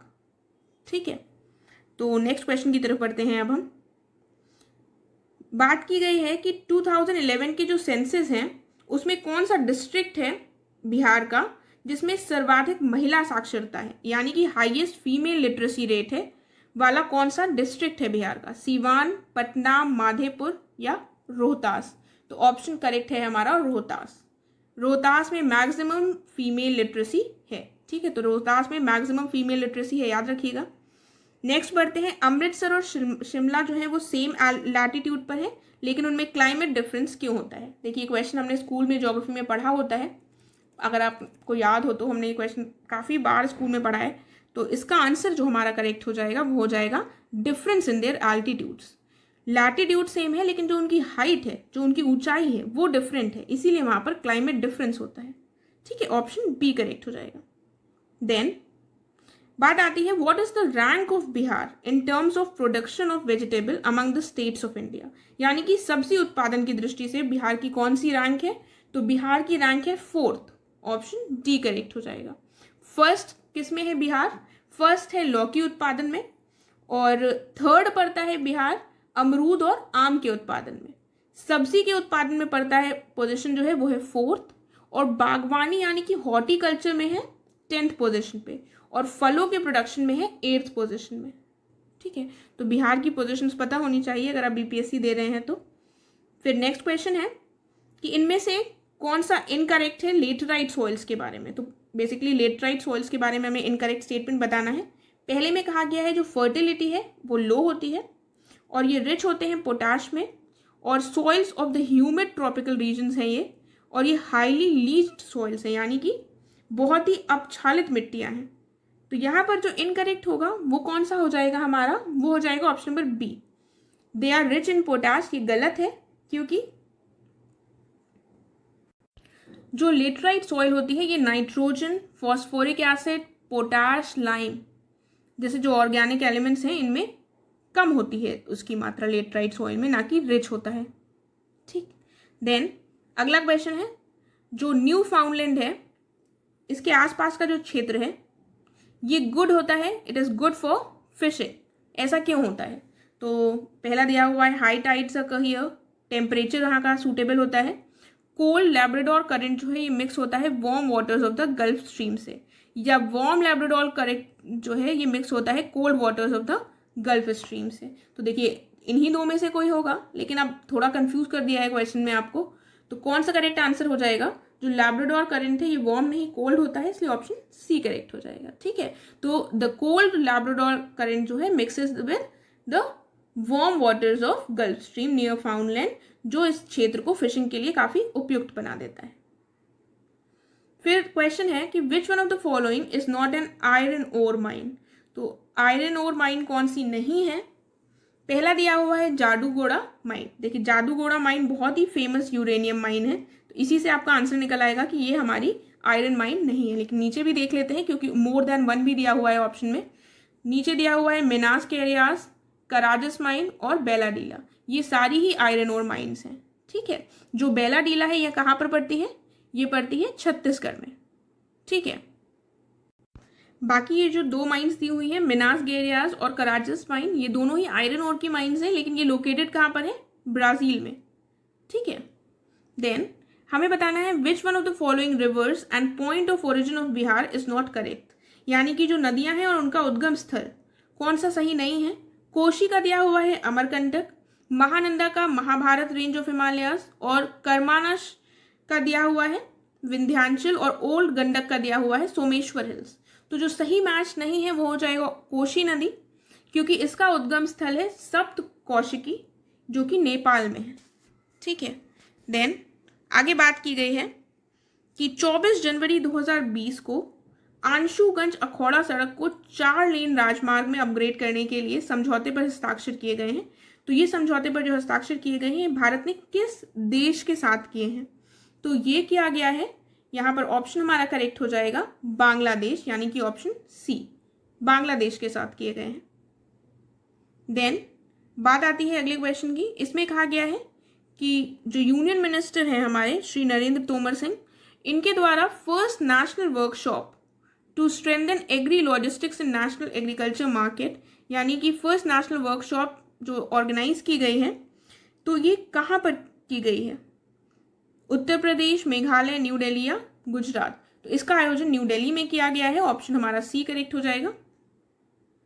Then फिर आता है वर्ल्ड इकोनॉमिक फोरम की जो 50th कॉन्फ्रेंस हुई थी 2020 में, इससे रिलेटेड जो इनकरेक्ट है वो बताना है। कहा गया है इसका जो आयोजन है ये 21 से 24 जनवरी के बीच में दावोस स्विट्जरलैंड में किया गया था। उसके बाद कहा गया है main theme of this conference क्या थी? Stakeholders for cohesive and sustainable world, और नितिन गडकरी जो है इन्होंने भारतीय डेलीगेशन को लीड किया था। तो यहां पर हमारा ऑप्शन कौन सा करेक्ट हो जाएगा? ओनली 3, केवल यहां पर ऑप्शन डी करेक्ट हो जाएगा, राइट। देखिए ऑप्शन डी करेक्ट हो जाएगा क्योंकि यहाँ पर इनकरेक्ट पूछा गया है। ठीक है, यहाँ पर क्या पूछा गया है? इनकरेक्ट स्टेटमेंट, यानी पहला और दूसरा हमारा बिल्कुल सही है, ये गलत है क्योंकि नितिन गडकरी के द्वारा नहीं लेड किया गया था इंडियन डेलीगेशन को, किसके द्वारा किया गया था? पीयूष गोयल के द्वारा किया गया था। ठीक है, तो ये यहाँ पर ऑप्शन डी यहाँ पर करेक्ट है। देन नेक्स्ट क्वेश्चन आता है, कहा गया है यूनियन होम मिनिस्टर जो है हमारे अमित शाह, इन्होंने लॉन्च किया है India's first cyber crime prevention unit, जिसका क्या नाम है? आश्वस्त। कहाँ पर लॉन्च किया है? गांधीनगर, गुजरात में। तो इसके साथ ही इन्होंने विच 2 other schemes did he start, इसके साथ कौन सी जो 2 अन्य स्कीम्स हैं उनको लॉन्च किया गया है? तो वो है विश्वास और नेत्रांग। ऑप्शन कौन सा यहाँ पर दिया हुआ है? ऑप्शन ए करेक्ट हो जाएगा। ठीक है, तो आश्वस्त क्या है? ये एक प्रोजेक्ट है जो हेल्प करेगा अपराध पीड़ितों के लिए, एक हेल्पलाइन के रूप में कार्य करेगी। ठीक है, आश्वस्त परियोजना। और प्रोजेक्ट आश्वस्त जो है इसमें गुजरात राज्य में अपराधों को रोकने में योगदान करने की उम्मीद की गई है। देन नेक्स्ट क्वेश्चन की तरफ बढ़ते हैं। जनवरी 2020 में कहा गया है किसके द्वारा मीटिंग चेयर की गई थी? Of the island development agency, जिसका फोकस था on green development to achieve new heights in the islands. यानी कि जनवरी 2020 में द्वीपों में नई ऊंचाई हासिल करने के लिए हरित विकास पर जो केंद्रित द्वीप विकास एजेंसी की बैठक थी, इसकी अध्यक्षता किसके द्वारा की गई थी? तो ये ऑप्शंस देख लीजिए, अध्यक्षता भी इंपॉर्टेंट है, कई बार एग्जाम में पूछ ली जाती है। तो इसकी अध्यक्षता की गई थी अमित शाह के द्वारा। ऑप्शन फिर से ए करेक्ट हो जाएगा। Next question is, who inaugurated Yashaswini Yojana at doctor Shyama Prasad Mukherjee stadium, जो लोकेटेड कहाँ पर है? Taleigao near Panaji in Goa. और ये कब किया गया था? जनवरी 11, 2020 में। तो इसको किया गया था श्रीमती स्मृति ईरानी के द्वारा। ऑप्शन बी करेक्ट हो जाएगा। अगला प्रश्न है, हमें बताना है इस बुक के ऑथर कौन है। तो बुक का नाम देख लेते हैं, Pax Sinica the implications for the Indian dawn China. तो इसके ऑथर हैं समीर सरन और अखिल देव। तो कौन सा ऑप्शन यहां पर हमारा करेक्ट हो जाएगा? Option number B. Next question है, which security force decided to celebrate 2020 as the year of mobility. तो कौन सी थी वो? CISF, ITBP, RPF या BSF। तो ऐसा किया गया था, CISF के द्वारा डिसाइड किया गया था। ऑप्शन ए करेक्ट हो जाएगा। फिर प्रश्न आता है, which campaign was organised by जो हमारी फाइनेंस मिनिस्टर है Nirmala Sitharaman for awareness on citizenship amendment act in Jaipur on 5 January. तो वो कौन सा था? Door to door, house to house, village to village या जयपुर टू पार्लियामेंट। तो यहां पर हमारा करेक्ट आंसर हो जाएगा option A, door to door. Then बात की गई है कि कितने मीडिया हाउसेस को अवार्ड दिया गया है international yoga day media honours 7 जनवरी 2020 को। तो यहां पर आंसर है हमारा ऑप्शन ए, 30। ठीक है, नेक्स्ट क्वेश्चन है, गदर पार्टी से इनमें से कौन से संबंधित नहीं है? तो गदर पार्टी का संबंधित कौन नहीं है? लाला हरदयाल, खुदीराम बोस, पंडित रामचंद्र और बरकतुल्ला। तो जिसका संबंध नहीं है वो है खुदीराम बोस। ठीक है, ऑप्शन बी करेक्ट है। फिर आता है एशियाटिक लायन सेंसस, जो कंडक्ट किया गया था wild life institute of India के द्वारा मई 2020 में। How many cameras were used in this census. तो ये कैमरे के द्वारा की गई थी, तो काफी चर्चित रही, इसकी काफी ज्यादा तारीफ भी हुई है। तो कितने कैमरा इसमें यूज हुए थे? 10,000। ठीक है, ऑप्शन यहाँ पर डी करेक्ट हो जाएगा। आगे बढ़ते हैं। कहा गया है recently AI based facial recognition technology को इंस्टॉल किया गया है मनमाड और भुसावल रेलवे स्टेशन में। ये जो स्टेशन हैं ये कौन से स्टेट में लोकेटेड हैं? तो ये लोकेटेड है महाराष्ट्र में। ऑप्शन ए करेक्ट हो जाएगा। आगे बढ़ते हैं। क्वेश्चन है कि according to a recent study by Swiss bank Julius Baer, the world's most expensive city for luxury goods is Hong Kong, which is the first city in India in this list. तो इस list में top पर कौन सी city है? Hong Kong. तो ये point हमको पता चल गया है। अब इंडिया की कौन सी सिटी टॉप पर है? तो मुंबई, दिल्ली, कोलकाता, लखनऊ। तो इनमें से मुंबई टॉप पर है। ऑप्शन ए करेक्ट है। ठीक है, तो क्वेश्चन से भी हमें काफी सारे पॉइंट्स मिल जाते हैं, उनको भी ध्यान से देखिएगा कि अगर ऐसा क्वेश्चन बन जाता है तो आपको उसका आंसर पता होना चाहिए। फिर प्रश्न है कि कौन सी मिनिस्ट्री है जिसके द्वारा आयोजित किया गया था भारत पर्व 2020, रेड फोर्ट में इसका आयोजन किया गया था। तो ministry of tourism, ministry of road transport and highways, ministry of health या मिनिस्ट्री ऑफ फाइनेंस? तो इसका आंसर करेक्ट हो जाएगा मिनिस्ट्री ऑफ टूरिज्म यानी कि पर्यटन मंत्रालय, ऑप्शन ए करेक्ट हो जाएगा। फिर प्रश्न आता है, कहा गया है if a bus travels 160 kilometres in 4 hours और train travels 320 kilometres in 5 hours और स्पीड इनकी यूनिफॉर्म है, then what is the ratio of the distances travelled by them in 1 hour? तो यहाँ पर आप पॉज करके इसको सॉल्व कर सकते हैं। मैं आपको यहाँ पर इसका आंसर बता देती हूँ। ऑप्शन हो जाएगा इसका ऑप्शन नंबर बी, ठीक है, 5:8। देन नेक्स्ट क्वेश्चन है, इसको आप देख लीजिए, जल्दी से पढ़ लीजिए, मैं पढ़ देती हूँ आपके लिए क्वेश्चन। कहा गया है a contract on construction job specifies a penalty for delay in completion of the work beyond certain date which is as follows: 200 for the first day, 250 for the second day, 300 for the third day, और इस तरह से बढ़ता रहता है। The penalty for each succeeding day being ₹50 more than the preceding day, मतलब हर बार 50 रुपए की पेनाल्टी बढ़ती जाती है। How much penalty should the contractor pay if he delays the work by 10 days? तो इसको आप कैलकुलेट कर लीजिए। इसका आंसर मैं आपको बता देती हूँ। यहाँ पर जो करेक्ट आंसर हो जाएगा वो हो जाएगा ऑप्शन नंबर बी, 4250। देन फिर से क्वेश्चन आ गया है हमारे सामने। इसमें कहा गया है कि एक बस है जो कवर करती है 4 successive 3 kilometre stretches at speeds of 10 kilometre per hour, 20 kilometre per hour, 30 kilometre per hour और 60 किलोमीटर पर आवर रिस्पेक्टिवली। तो हमें एवरेज स्पीड निकालनी है, ये भी आसान सा प्रश्न है। इसका आंसर जो है वो हो जाएगा 25 किलोमीटर प्रति घंटा, ऑप्शन बी हो जाएगा। देन इस प्रश्न में बात की गई है कि if the number formed by the last 2 digits of a 3 digit integer is an integral multiple of 6, the original integer itself will always be divisible by, तो यहां पर जो आंसर है वो है ऑप्शन डी, 2 करेक्ट, ठीक है। देन प्रश्न है कि an arc length of 16 pi units subtends an angle of 240 degrees, तो हमें रेडियस निकालनी है सर्कल की। यहां पर करेक्ट आंसर क्या है हमारा, ऑप्शन नंबर बी, 12, ठीक है। Then average of 5 consecutive odd numbers दिया हुआ है 95, तो हमें बताना है प्रोडक्ट उनमें से तीसरे और पांचवे का। यहां पर मैं आपको आंसर बता दे रही हूं, आंसर हो जाएगा ऑप्शन नंबर बी। आगे बढ़ते हैं, एक और देख लेते हैं क्वेश्चन। एरिया हमें निकालना है ट्राइंगल का, जो लाइंस दी हुई हैं ये, यहां पर हमारा जो करेक्ट आंसर है वो है ऑप्शन नंबर बी, ठीक है। इस क्वेश्चन में कहा गया है कि 100 एप्पल्स को खरीदा गया है 300 में, और जिसमें से 4 वर रॉटन और जो बाकी थे उनको 50 रुपये प्रति डजन पर बेच दिया गया है। तो नेट प्रॉफिट निकालना है। यहां पर जो करेक्ट आंसर हो जाएगा वो हो जाएगा option number D. Then wire कहा गया है 25.2 मीटर्स लॉन्ग है और इसको डिवाइड किया गया है in the ratio 11:25। The length of the longer pieces, तो लॉन्गर पीस की आपको लेंथ निकालनी है। ऑप्शन हमारा करेक्ट यहां पर हो जाएगा ऑप्शन नंबर बी, ठीक है। देन इसमें बात की गई है diagonal of a rectangle is 17 centimetres long and perimeter of the rectangle is 46 centimetre. तो एरिया निकालना है रेक्टेंगल का। करेक्ट आंसर है ऑप्शन नंबर ए, 120 सेंटीमीटर्स।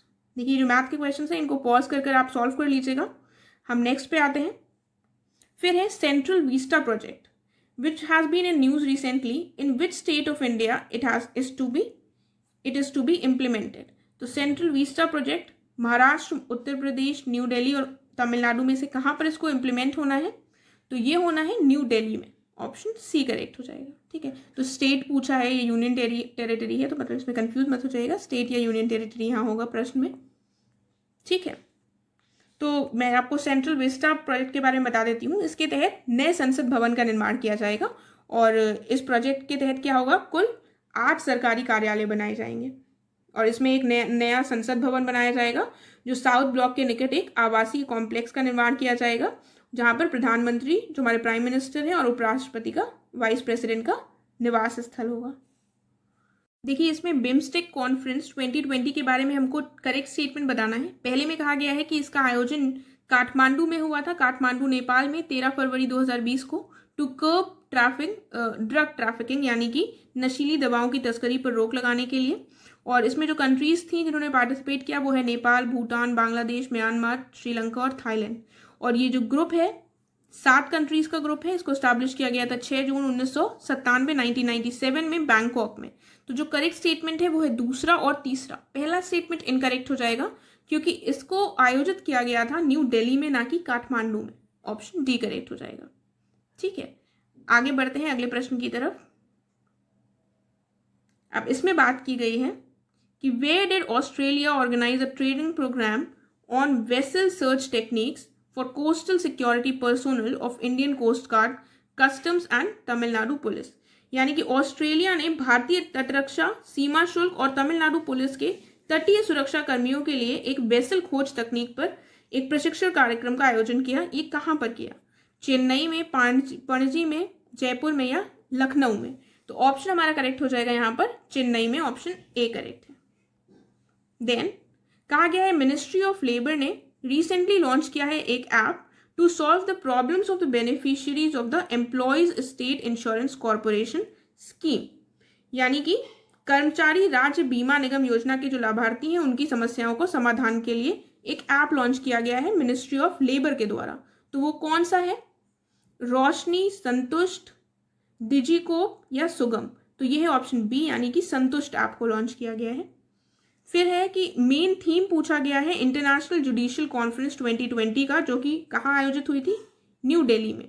तो judiciary and the changing world, municipality and the changing world, judiciary and law, municipality and people. तो यहाँ पर option हमारा करेक्ट हो जाएगा option number A, judiciary and changing world.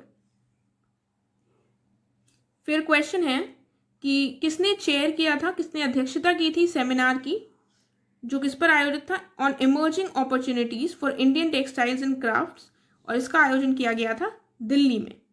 तो दिल्ली में भारतीय वस्त्र एवं शिल्प के लिए उभरते अवसरों पर आयोजित की गई जो संगोष्ठी थी, सेमिनार था, इसकी अध्यक्षता की गई थी स्मृति जुबिन ईरानी के द्वारा। ऑप्शन सी करेक्ट हो जाएगा। देन हमें बताना है कि इंडिया की रैंक क्या थी। What is the rank of India's Council of Scientific and Industrial Research in the annual Nature Ranking Index 2020। तो हमें बेसिकली नेचर रैंकिंग इंडेक्स 2020 के हिसाब से India's council of scientific and research industrial research CSIR की rank बतानी है क्या थी। तो इसकी रैंक हो जाएगी यहाँ पर फर्स्ट। ऑप्शन ए करेक्ट है। ठीक है,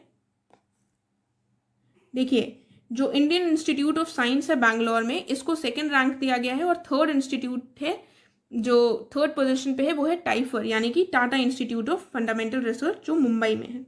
तो CSIR की रैंक फर्स्ट हो गई, IISc बैंगलोर सेकंड हो गया और थर्ड हो गया टाइफर। देन रिसेंटली कहा गया है कौन सी स्टेट गवर्नमेंट ने लॉन्च किया है प्रोजेक्ट तेज, और इसको किसके साथ कोलैबोरेशन में लॉन्च किया गया है? Medtech connect during bio Asia 2020 biotech and life sciences forum के दौरान ये हुआ है। तो यहाँ पर आंसर हमारा क्या हो जाएगा? गुजरात, ओडिशा, तेलंगाना, मध्य प्रदेश में ऑप्शन सी तेलंगाना करेक्ट हो जाएगा। फिर बात की गई है के रामाकृष्ण राव की autobiography a child of destiny, इसको लॉन्च किसके द्वारा किया गया है, इसको रिलीज किसके द्वारा किया गया है? तो सबसे इंपॉर्टेंट तो हो गया अ चाइल्ड ऑफ डेस्टिनी किसकी ऑटोबायोग्राफी है? के रामाकृष्ण राव की। तो इसको लॉन्च किया गया था, रिलीज किया गया था हमारे vice president M Venkaiah Naidu के द्वारा। ऑप्शन सी करेक्ट हो जाएगा। देन कहा गया है हरियाणा गवर्नमेंट ने रिसेंटली लॉन्च किया है मुख्यमंत्री परिवार समृद्धि स्कीम। तो ये कौन सी गवर्नमेंट ने लॉन्च किया है? हरियाणा गवर्नमेंट ने लॉन्च किया है मुख्यमंत्री परिवार समृद्धि स्कीम। तो under this how many rupees of annual financial aid will be provided to needy families? तो कितने की फाइनेंशियल एड प्रोवाइड की जाएगी? ये की जाएगी 6,000 रुपए की। ऑप्शन सी करेक्ट हो जाएगा। देन हमें करेक्ट स्टेटमेंट को चूज करना है अजय वॉरियर से रिलेटेड। देखिए अजय वॉरियर एक्सरसाइज पूछी गई थी, किसके किसके बीच में होती है? तो आपको पता है ये इंडिया और यूके के बीच में होती है। रिसेंटली एग्जाम में इसको पूछा गया था। अब कहा गया है, पहला देख लेते हैं। This exercise was recently held in Salisbury plains UK और this was the 5th military exercise between India and Bangladesh. देखिए तो गलत हो गया क्योंकि हमें पता है यूके के साथ होती है एक्सरसाइज। और फिर कहा गया है कि इन 2019 this exercise was held at Mahajan field firing range, Bikaner, Rajasthan. तो ऑप्शन हमारे कौन सा यहाँ पर करेक्ट हो जाएगा? जो करेक्ट है वो है पहला और तीसरा। तो एलिमिनेशन से निकाल सकते हैं हम, दूसरा नहीं होगा, तो बी ऑप्शन कट गया। लेकिन ये ए और सी के भी प्रोबेबिलिटी है। यहाँ पर हमारा करेक्ट लेकिन डी हो जाएगा। ठीक है, फिर बात आती है इनकरेक्ट मैच कौन सा है। पढ़ लेते हैं सारे ऑप्शंस। वी थिंक डिजिटल, ये लिटरेसी प्रोग्राम है जो रिलेटेड है फेसबुक से। पहले सेफ्टी, इंटरनेट सिक्योरिटी कैंपेन है जो रिलेटेड है गूगल से। Mascot of UN convention of migratory species is the great Indian bustard. और Uttar Pradesh has launch the reading mission initiative for students. तो इसमें से हमें इनकरेक्ट बताना है, तो जो डी है ये इनकरेक्ट हो जाएगा, क्योंकि रीडिंग मिशन जो पहल है ये हरियाणा के द्वारा स्टार्ट की गई है, ना कि उत्तर प्रदेश के द्वारा। बाकी ये तीनों स्टेटमेंट्स हमारे बिल्कुल सही हैं। देन वर्ल्ड रेडियो डे 2020 ये कब मनाया जाता है, और इसकी थीम यहाँ पर दी हुई है रेडियो एंड डाइवर्सिटी। तो ये मनाया जाता है फरवरी में मनाया जाता है, ये तो बिल्कुल पक्की बात है, सब में फरवरी दिया हुआ है। ऑप्शन है 11 फरवरी, 9 फरवरी, 13 फरवरी या 7 फरवरी। तो ऑप्शन हमारा करेक्ट हो जाएगा ऑप्शन नंबर सी, 13 फरवरी को वर्ल्ड रेडियो डे मनाया जाता है, right. Then recently who inaugurated the 10th edition of Indian student parliament in New Delhi. तो इंडियन स्टूडेंट पार्लियामेंट को न्यू दिल्ली में इनॉग्रेट किया गया और ये 10वीं थी। तो ये सारे पॉइंट्स एक क्वेश्चन से ही निकल रहे हैं, तो इनको ध्यान से देखिएगा। तो इसको किसने इनॉग्रेट किया, नरेंद्र मोदी ने, एम वेंकैया नायडू ने, राजनाथ सिंह ने या प्रणब मुखर्जी ने। तो इसको इनॉग्रेट किया गया था एम वेंकैया नायडू के द्वारा, जो हमारे वाइस प्रेसिडेंट थे। ऑप्शन बी करेक्ट हो जाएगा। Then next question is where was the 3rd global ministerial conference on road safety organised in February 2020। तो ये जो 3rd ग्लोबल मिनिस्ट्रियल कॉन्फ्रेंस थी रोड सेफ्टी में, इसका आयोजन कहाँ पर हुआ है, न्यू दिल्ली, स्टॉकहोम, काठमांडू या इनमें से कहीं भी नहीं। तो ये थोड़े दोनों ऑप्शन हमारे थोड़े सिमिलर हो गए हैं। ऑप्शन हमारा करेक्ट हो जाएगा option number B, Stockholm Sweden में इसका आयोजन किया गया था। देन अब हमें बताना है कौन सा करेक्टली मैच नहीं है। तो अजैविक घटक यानी कि ए बायोटिक कंपोनेंट सॉइल को बताया गया है, मैन एक बायोटिक कंपोनेंट है, टेगा के अंतर्गत पाइन्स आ जाते हैं और सवाना के अंतर्गत ओक आ जाते हैं। तो इनकरेक्ट कौन सा हो जाएगा, ऑप्शन डी। ठीक है, क्योंकि ओक जो है ये टेम्परेट मॉइस्ट डेसिडुअस फॉरेस्ट में आएगा, ना कि सवाना में। इसमें बताना है कि इनमें से कौन सा डीनाइट्रीफाइंग बैक्टीरिया है। डीनाइट्रीफाइंग बैक्टीरिया मतलब कौन सा बैक्टीरिया का निषेध है। तो एनाबीना, राइजोबियम, एजिटोबैक्टर या सीडोमोनास। तो इसमें से आंसर हमारा करेक्ट हो जाएगा Pseudomonas, option D. Then which of the following regions is not included in the temperate desert of India. India के टेम्परेट डेजर्ट में कौन सा नहीं आएगा। आप थोड़ा मैप को अगर देखें तो लद्दाख आ जाएगा टेम्परेट डेजर्ट में, स्पीति वैली भी आ जाएगी, नदन सिक्किम भी आ जाएगा, लेकिन मिजोरम जो है वो नहीं आएगा। ठीक है, इसे ट्रॉपिक ऑफ कैंसर है वो क्रॉस होता है, तो ये इसमें इंक्लूडेड नहीं होगा। ऑप्शन डी करेक्ट हो जाएगा यहाँ पर, राइट। फिर हम देखते हैं, देखिए यहाँ पर मैं आपको बता दूं, यहाँ पर टेम्परेट डेजर्ट क्या हो जाएगा, जो ट्रॉपिक ऑफ कैंसर लाइन गुजर रही है उसके ऊपर जो एरिया हो जाएगा वो टेम्परेट डेजर्ट में आ जाएगा। तो इस तरह से थोड़ा आप कॉमन सेंस लगाकर आंसर निकाल सकते हैं इसका। देन इसमें बात की गई है कि इस प्रश्न में हमको बताना है कि कंज्यूमर कोऑपरेटिव स्टोर्स हैं जो होते हैं वो किसके द्वारा सेटअप किए जाते हैं। यहाँ पर ये गलत है। तो यानी कि उपभोक्ता सहकारी भंडार किसके द्वारा स्थापित किए जाते हैं, सेंट्रल गवर्नमेंट के द्वारा, स्टेट गवर्नमेंट के द्वारा, सदस्यों के द्वारा यानी कि मेंबर्स के द्वारा या आरबीआई के द्वारा। तो यहाँ पर ऑप्शन सी करेक्ट हो जाएगा। आगे देखते हैं, हमको बताना है कौन सा करेक्टली मैच नहीं है। 5 ईयर प्लान से रिलेटेड है। तो पहला 5 ईयर प्लान कब से शुरू हुआ है, 1951 से 56 तक चला था। दूसरा चला था 1956 से 61 तक। तो यहाँ पर ये जो दिया हुआ है ये गलत हो जाएगा, ऑप्शन बी हमारा इनकरेक्ट हो जाएगा। आगे भी देख लेते हैं, जो थर्ड है वो चला था 61 से 66 तक, उसके बाद गैप हो गया था, और जो चौथा था वो शुरू हुआ था 69 से 74 तक, और जो पांचवा था वो 74 से 79 तक चला था। तो यहाँ पर हमारा ऑप्शन बी इनकरेक्ट है, ये हमने देख लिया। इसके ईयर्स सबके आपको पता होने चाहिए। देन अब हमसे पूछा गया है कि विच of the following taxes is not levied by the state governments. तो इनमें से राज्य सरकारों के द्वारा कौन सा कर नहीं लगाया जाता है। ऑप्शंस हैं entertainment tax, agriculture income tax, registration fee और कस्टम्स। तो देखिए जो कस्टम्स हैं ये नहीं लगाया जाता है, ये सेंट्रल गवर्नमेंट के द्वारा लगाया जाता है, ऑप्शन डी हो जाएगा। फिर है इनमें से कौन सा रिलेटेड नहीं है आरबीआई से। आरबीआई के संबंध में गलत दिया हुआ है। तो कौन सा है? RBI is a central bank of the country, बिल्कुल सही बात है। Is a banker to central and state governments, ये भी सही है। फिर हेडक्वार्टर आरबीआई का कोलकाता में है, तो यहाँ पर कौन सा गलत हो जाएगा? जो आरबीआई का हेडक्वार्टर है वो कोलकाता में नहीं है। ठीक है, इसको आप कमेंट करके बताइएगा इसका आंसर क्या होगा, आरबीआई का हेडक्वार्टर कहाँ पर पड़ता है। ठीक है, उसके बाद कहा गया है इसको स्टैब्लिश किया गया था 1 अप्रैल 1935 को। 1934 के एक्ट से इसको 1935 में स्टैब्लिश करा गया था। देन आगे बढ़ते हैं अगले प्रश्न की तरफ। शैलेश नायक कमेटी रिपोर्ट, इसका संबंध किससे है? Biodiversity of the Western Ghats, promote organic farming और increase agriculture production, conservation of tigers. इसका संबंध है पश्चिमी घाट की जैव विविधता यानी बायोडाइवर्सिटी ऑफ वेस्टर्न घाट से। देन बात की गई है which gas contributes to the highest amount of global warming, तो कार्बन डाइऑक्साइड, मीथेन, क्लोरोफ्लोरोकार्बन्स और नाइट्रोजन ऑक्साइड। तो सर्वाधिक कौन सी ग्लोबल वार्मिंग में सर्वाधिक मात्रा में कौन सी गैस योगदान देती है? वो है carbon dioxide, option A correct हो जाएगा। देन क्वेश्चन है कि हमको बिहार में सकल संचित क्षेत्र के स्रोतवार वितरण के संबंध में इनको हमें लगाना है करेक्ट सीक्वेंस में, यानी कि which order is correct regarding the source wise distribution of gross irrigated area in Bihar. तो कौन से सोर्सेज का करेक्ट सीक्वेंस हो जाएगा? Canal, tanks, tube wells, canals, tanks, other sources, tube wells, tanks, canal, tanks और ट्यूबवेल्स। तो करेक्ट आंसर यहाँ पर बी हो जाएगा, ट्यूबवेल्स, फिर कैनाल्स और फिर टैंक्स। देन बात की गई है 8 टूरिज्म सर्किट्स ऑफ बिहार में कौन सा सम्मिलित नहीं है? पहला है रामायण सर्किट, शिव शक्ति सर्किट, सूफी सर्किट और सुर सर्किट। तो जो सुर सर्किट है ये इसमें सम्मिलित नहीं है, ऑप्शन डी करेक्ट हो जाएगा। देन आता है कि कौन सा इनकरेक्ट है, ये हमको बताना है। पहले में दिया हुआ है LFPR यानी कि labour force participation rate in Bihar was the lowest among all the states in both rural and urban areas. फिर कहा गया है the share of casual labour in employment is 32.1%।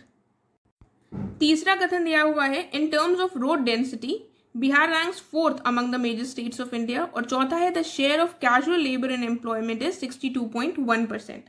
तो यहाँ पर जो हमारा इनकरेक्ट ऑप्शन हो जाएगा, नॉट करेक्ट पूछा गया है क्वेश्चन में, वो हो जाएगा ऑप्शन नंबर डी।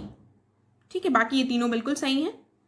देन आगे बात की गई है, हमें फिर से इनकरेक्ट स्टेटमेंट बताना है। पहले में कहा गया है टोटल 43 नेशनल हाईवेज हैं, जो मेजर कितना डिस्टेंस है जिसका 4917 किलोमीटर्स ट्रैवर्स थ्रू बिहार, यानी कि कुल 4917 किलोमीटर की लंबाई के साथ 43 राष्ट्रीय राजमार्ग जो हैं ये बिहार से गुजरते हैं।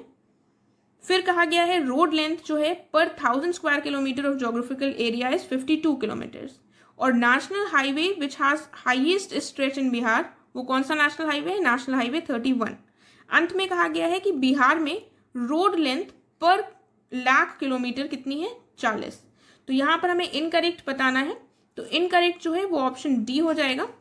ये इनकरेक्ट है क्योंकि रोड लेंथ पर 1000 square kilometre of geographical area is 4 ना कि 40।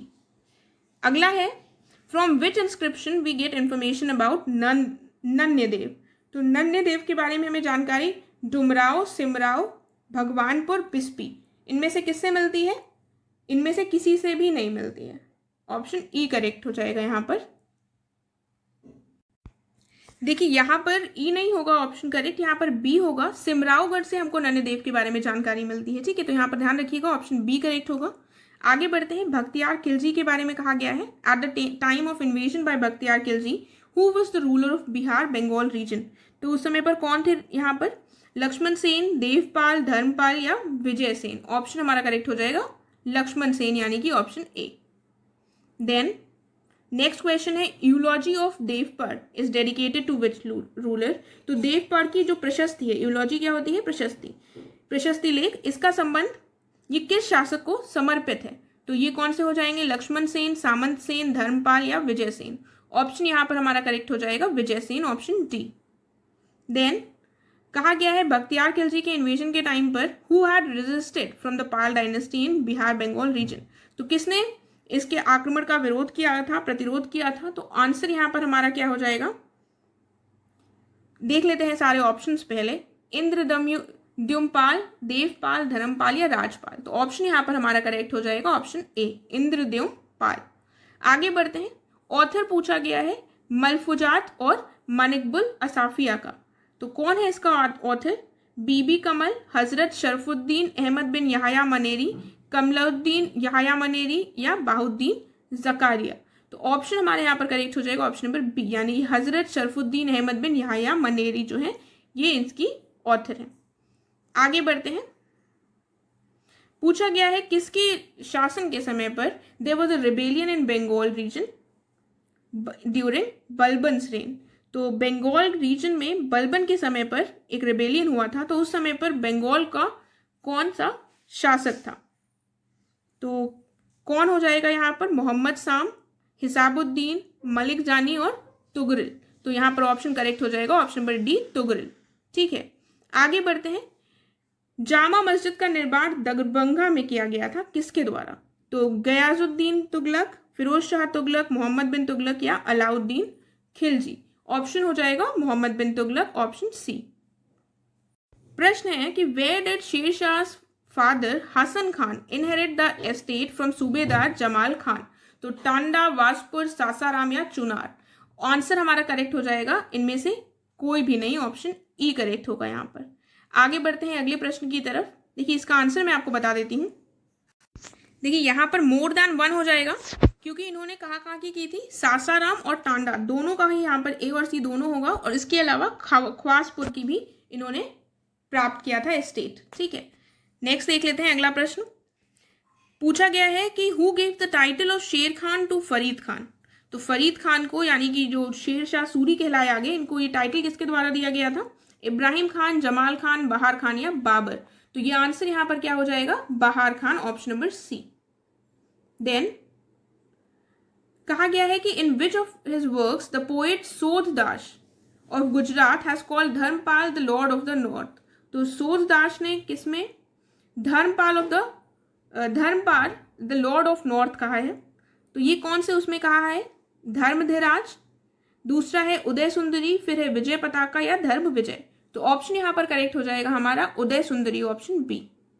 देन हमें बताना है कि which author's work provides information about the first Turkish invasion of Bihar? Firdausi, Utbi, Badayun, Shams, Shiraj, Afif. यहाँ पर करेक्ट आंसर हो जाएगा हमारा फिरदौसी, ऑप्शन ए करेक्ट है। देन नेक्स्ट क्वेश्चन पर आते हैं। For what purpose is the tax called Turushkand mentioned in the Maner tamrapatra of Govind Chandra the ruler of the Gahadavala dynasty? यानी कि गेहड़वाल वंश के शासक गोविंद चंद्र के मनेर ताम्रपत्र में जो लिखित है तुरुष्क दंड, ये एक कर था, इसका किस उद्देश्य के लिए लगाया जाता था?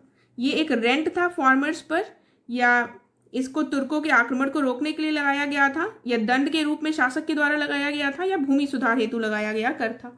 तो यहाँ पर आंसर क्या हो जाएगा? Option number B, to stop the invasion of Turks, यानी तुर्की आक्रमण को रोकने हेतु। अगला प्रश्न है who defeated Nagabhata two and Hund's?